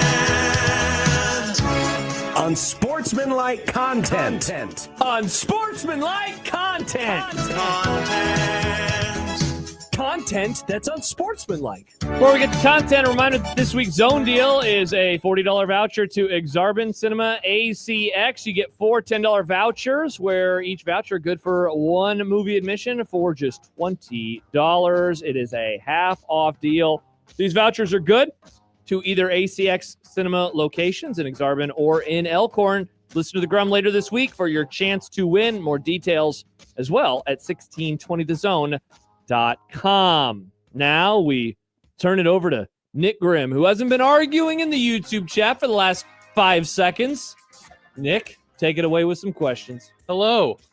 Michael, your favorite media member, Stuart Mandel, was asked in his mailbag today if this is the best week 1 ever in the history of college football, with coaches poll matchups of 1 versus 2, 5 versus 10, and 9 versus 6. Well, is it? After Josh sent me this, I went through starting in 1980. Okay. And went through 2018. Wow, so you got pretty close. And I couldn't find one close. I was kind of shocked. I remember, Me too. I remember like early 80s having a lot of really good, because you had the Eddie Robinson kickoff classic or the Metalons classic or whatever. They'd always kickoff classics. And I thought it was, but some of those were week 2. Yep. And some were week 0. Mhm. I could not find anyone that's good. He added, Mandel said, if Miami makes the AP's cut, it would indeed be the first week 1 with 3 top 10 AP matchups. And if Ohio State comes in number 2, then Columbus will be playing host to both Lee Corso's send-off and the first 1 versus 2 game where it's both teams' season opener. He says in Michigan's 1989 opener against Notre Dame was a 1 versus 2 game, but the Irish had already played in the kickoff classic. I went into that question thinking, no way. This isn't the best ever. But, I mean, look at those games. And by the way, for those wondering, what's 1 versus 2, what's 5 versus 10, what is 6 versus 9? 1-2 Ohio State, Nice. Texas, obviously. 5-10 is the Notre Dame-Miami game. 9 versus 6 is LSU-Clemson. It's just pretty incredible. So It's incredible. And they're all across like different times, right? You have the 2 Saturday games. It's all day. And then you have the Sunday game. And then, yeah, there's some other fun matchups as well. So, Nick, I guess week 1 is goated. Goated? Mm-hmm. Wow. I think he's right, because I went, again, I said I went through all these, and there was one that had 3 or 4 games, but it's fine. It's hard to find more than 2 games where both teams were ranked in the top 10. Correct. Let That was alone the hardest 3 thing of to them. find. That was the hardest thing for me to find as I was going through this list. I couldn't find it anywhere. Yeah. So I guess he's right. Don't mean I have to like him, because I don't like him. Nice. Is this where Nick talks? It is normally. I was good. just going to let you go as long as you I could. was just waiting for you to start talking. I was going to stop. The NFL preseason ramps back up tomorrow. Yeah, Nick. As much as a preseason could ramp. It can ramp. What's that, It like a ramps. 2-degree grade? It ramps, baby. Oh, it's a It big ramps. ramp, It ramps. It ramps. I watched the first game twice. There you go. Ask the question. Ask the rest of the question, Nick. Absolute He's a fellow sicko. pervert. What will you two be keeping an eye on the next few days as football returns? Nice question, Nick. If Dallas can run the ball and stop the run, the answer to those questions are no. So I don't know. Michael, I'm sad. I don't know how you did this for so many years and loved the NFL. I'm sad. I watch draft picks. Yep. And so that's what I enjoy, seeing all their draft picks when they get a chance to play. And that's why I do. I'll go through and I'll watch each one of the games because they replay them on NFL Network. I go on my DVR of them. I like to watch the draft picks and see how they're performing. Because that first week, almost no starters play. Sometimes the second week either. But you do get a lot of those draft picks being able to play. So that's what I watch for. It's going to be great, Nick. And then the under. Though it did not hit in the Hall of Fame. I know. A lot of points. I know. How about this, guys? WrestleMania will be part of ESPN's new direct-to-consumer streaming service starting in 2026. This is added on top of their NFL Network also doing a handshake meme. Are you happy for the wrestling dorks in the audience? I'm a little, let me be a wrestling dork for a second. I am a little sad because I actually do enjoy it on Peacock. Yeah. So I have Peacock because of the Big Ten stuff. Yep. And so I already have it. Yep. So I didn't have to do anything. So when SummerSlam happened the other night and people were talking about what was going on, I flipped over there. I rewound to see who was the fights I wanted to see, the wrestling I wanted to see, and now got out of it. Now I'm gonna have to pay for another service with ESPN to be able to get the wrestling if I wanted to get it. I probably won't. Yeah. So I probably So you're won't done watch with it. wrestling. I probably won't watch the big ones anymore because of the fact that I already had it on Peacock for the last 5 or 6 years. Yeah. And now I won't have it on Peacock, so I probably won't watch it. Yeah, I'm not a wrestling dork, so I don't really care about that. I'm hoping that my ESPN Plus stuff is still normal. And Yeah, it's gonna be separate. It's gonna be a separate That's what thing for that's what wrestling. I care about. What about my ESPN It's Plus? just for their live events. Yeah, now that everything you want is going to be available because Yeah. like some of the stuff is like blacked out or whatever. They just don't even have it on there now. Every show, every game. They're still going to have for wrestling. They're still going to have their main stuff on NBC, Universal, whatever. So on Peacock. So still? they have the two. No, it will. So they'll have Raw and what's Raw on the other one? The Friday night. They'll thing. have SmackDown. those. But then for the live, used to be called pay-per-view events, they'll all be on that ESPN thing. Oh, interesting. Which I'm not a huge wrestling dork either. I'd pop in on like Royal Rumble. Yeah, once in a that's what I while. do too. And it always blew my mind that it was just available on Peacock because it always It was felt easy, like it was yeah. bigger than Peacock. It was easy. Yep, I liked it. Kind of Ke- sad. Keenan Allen is back with the Chargers. Will this mean anything? He is old, man. I can't believe he's still playing. But he's still efficient, and he's perfect to be opposite of what they have. Because, is it McCluskey? I named this left me. yeah. McCaskey. What was his name? It's a little white dude's name. Yeah, what is it? It's Lane McConkey. McConkey. Thank goodness Yeah. gracious. Yeah. What he does and what Keenan do are so different. I think it's gonna be great for them. It's gonna help him out a lot. I'm Yeah? glad he got to go back home too. All right, well, good for him then. Yep. John Cook is back? He is back. What's the deal here? I'm not surprised. You know, though it's interesting, Michael, when you think back to the two big volleyball moves in this state from the winter time, I think that a lot of us thought that KBB would certainly be involved pretty quickly. And, you know, she was. We knew she was going to Love. Yeah, I don't know. I guess I wish I could remember my exact feelings. I kind of thought he was just going to, you know, really be done and go to Wyoming and just kind of take a step back. So he said but- immediately he's going to Yeah, call games. That's right. Yeah, He was going to call games, and he's doing this as well. So he'll call a lot of Nebraska games on TV, the TV coverage, and then he'll also be doing this now. I didn't know this was coming. I didn't know Yeah. he'd be the assistant general manager number Yeah. 2 or whatever behind the Mendenhall lady. So By the way, speaking of volleyball, I saw this from Amy Just earlier, and it was Yeah. pretty interesting. ABC's poll archives go back to 1982. On a quick skim, it appears that Nebraska being number 1 under Danny Busby Kelly marks the first time that a first-year coach has had the preseason Wow. number 1 team. Yeah, that stood out to me as well. that's incredible. They're loaded though. Yeah, they are. Like a delicious baked potato. Yes. Nice. I don't like sour cream. You like sour cream? Good Not take, really. Michael. It depends. I don't like sour cream. Sometimes I'm in the mood for it, but not usually. No. So what's baked for you? I mean, what's loaded for you? Butter, cheese, bacon, Chives. like real bacon bits, like chives. That's what I want in mine. Salt, pepper. Good Yeah, to go. that's Mine about is it. butter and brisket. Oh, that sounds tasty. That's a loaded baked potato in Texas, baby. That does Well, sound I good. can't wait for you to bring me a loaded baked Have you ever potato. been to Rudy's? No. The closest one here, I believe, is in Colorado Springs. Oh, It's a okay. gas station that serves barbecue. People like kind of rip on it occasionally, but they have these baked potatoes that are the size of Josh's head. Well, that's a giant baked They potato. cut that thing in half. It comes out of the smoker. They cut the thing in half. They mush it together. Butter, lots of butter, and then a bunch of brisket. Sometimes onions if you want, and they give that to you. Oh, My God. it's so good. Have you seen this? Have you heard about this? Ice Cube is starring in a new movie titled War of the Worlds, and it's available right now on Amazon. Yeah. The catch, you ask? Yeah, what's the catch, Nick? Well, it sits at 0% on the tomato meter and a paltry 12% on the popcorn meter, aka the rankings of us normal how much do the beers cost schlubs. Is this a movie club pick? By the way, the popcorn meter, Nick, is now up to 18%. Oh. So it's rising. Is this based on like War of the World? Like, Yeah. is this So War this of is- the World? The way it works is it's a modern version of you watching it through webcams.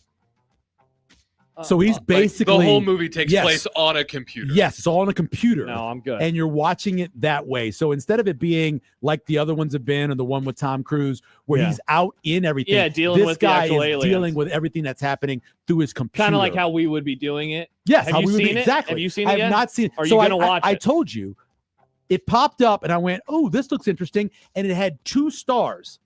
I have never seen an Amazon movie that have 2 stars, ever. Yeah. Even the bad ones have 3. Yeah. And I went, oh my God, how So bad people is this? really hate this Look movie. at that. 2 stars. 2.1 on Amazon. That's tough. It's the 2040th ranked movie in the Amazon catalog. I didn't even know they had that many movies in the catalog. They have a lot. They have a lot. Yeah. Shocking. Finally, yesterday, I'm not seeing it.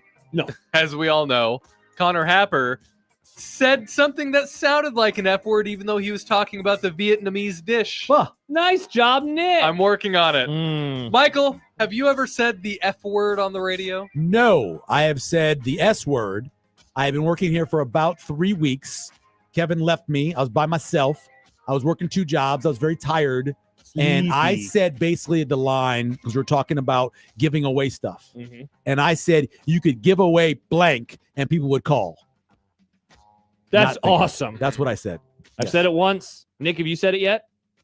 No, I said GD kind of once. And I believe Stacy did not get the button. She was like trying to find it. It used to be like it was over there and it was under the counter and she had to go down and hit the button and she couldn't find it or something. Yeah, when I said GD, I said gah, like it was like and then I gosh darn. Then I said say gosh darn. Damn right after that, and then it was a little too condensed. Well, Jordan writes that is a very big potato. As we know, Josh has a big head. That's what I'm Actually, saying. you don't. Yeah, I was going to say my head is normal size. He does not have a big head. Average size. Like DB, that's a big head. He's got a big head. DB's got a big head. Michael, he's got a big head if we're talking about a potato the size of his head. Yeah, but we're talking about head sizes. Big potato. You've seen some of the Idaho Spuds and how big they are, right? I guess I haven't. Okay, so the Idaho Spuds a lot of times are about probably 10 inches across. Is what they're making Lay's out of?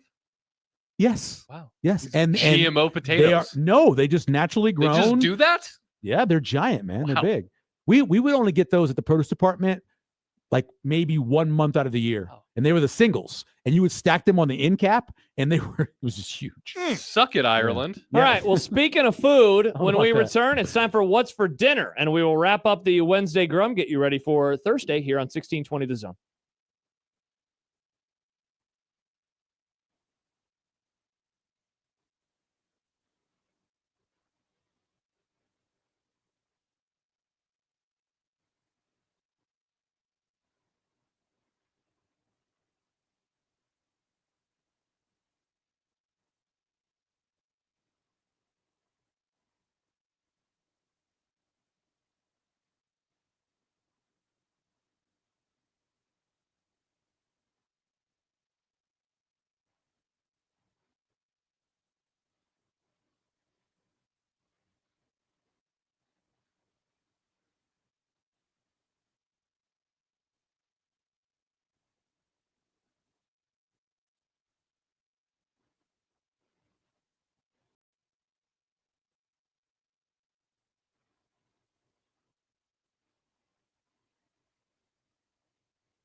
When you knock us down, we're going to get up. And on the way up, we're going to bite a kneecap off. Crust is good on your pizza, not your ass. I will eat your ass first. He's tough as a Woolworth steak. And then it's going to take 2 more shots to knock us down.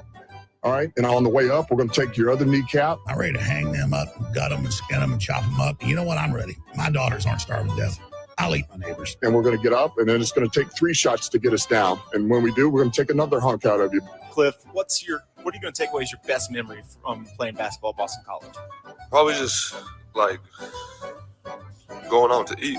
All right, for the 3rd straight day, I'm saying it. I'm having fettuccine Alfredo because I got to finish up the leftovers tonight. I was going to do something different for dinner, but I ended up having it for lunch. And so that was a burrito bowl, Nick. Nice. Tremendous, as always. So yeah, I'll finish up the fettuccine Alfredo tonight. I want to suggest a place for you to get amazing fettuccine Alfredo that's not an Italian place. Oh. So go to El Dorado. It's a Mexican place on 24th Street. Really? They have a shrimp I love shrimp Alfredo. Shrimp Alfredo, Oh. and it's served in this giant, huge tower. Yeah? It is. Tower. Because they have all kinds of shrimp, butterfly shrimp, coconut shrimp, all these shrimp all Bull together. shrimp. Bull shrimp. Yes, exactly. We are having tasty pizza. My wife is swinging by to get tasty pizza. I love tasty pizza. I'm going to have the sausage hot, please. It's been Nice. a long time. Last night, Paige and I were downtown to see Glass Animals, but we got home around 11:30. So Taco Bell obviously came to clutch. I love Taco Bell. Thank you, Taco Bell. I don't know Is that about a tonight. blown glass, or how do you make the glass? Yeah. Okay. You got to blow it a certain way to make sure you get the hooves right. That's right. Wow, there are a lot of items on this menu here, Michael, that you Whoa, look at that margarita. Oh, in El Dorado? Yeah. Oh, it's so I don't good. think I've ever been there. You haven't been. This is something you probably wouldn't eat, but they have the best cheek taco. What's that?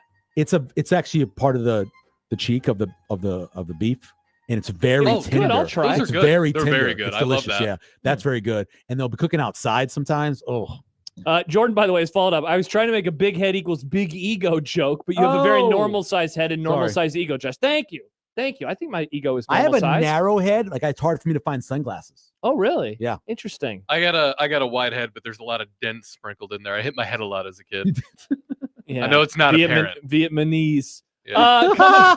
Coming up tomorrow, forgetting that we'll ever. have Caleb Henry. He'll be Oh. hanging out with us, and he has promised to do his best with his child. Because if you've hung out with us when Caleb fills in, you know that the 5 o'clock hour can get a little squirrely. Really? Mhm. Yeah, because his daughter just doesn't.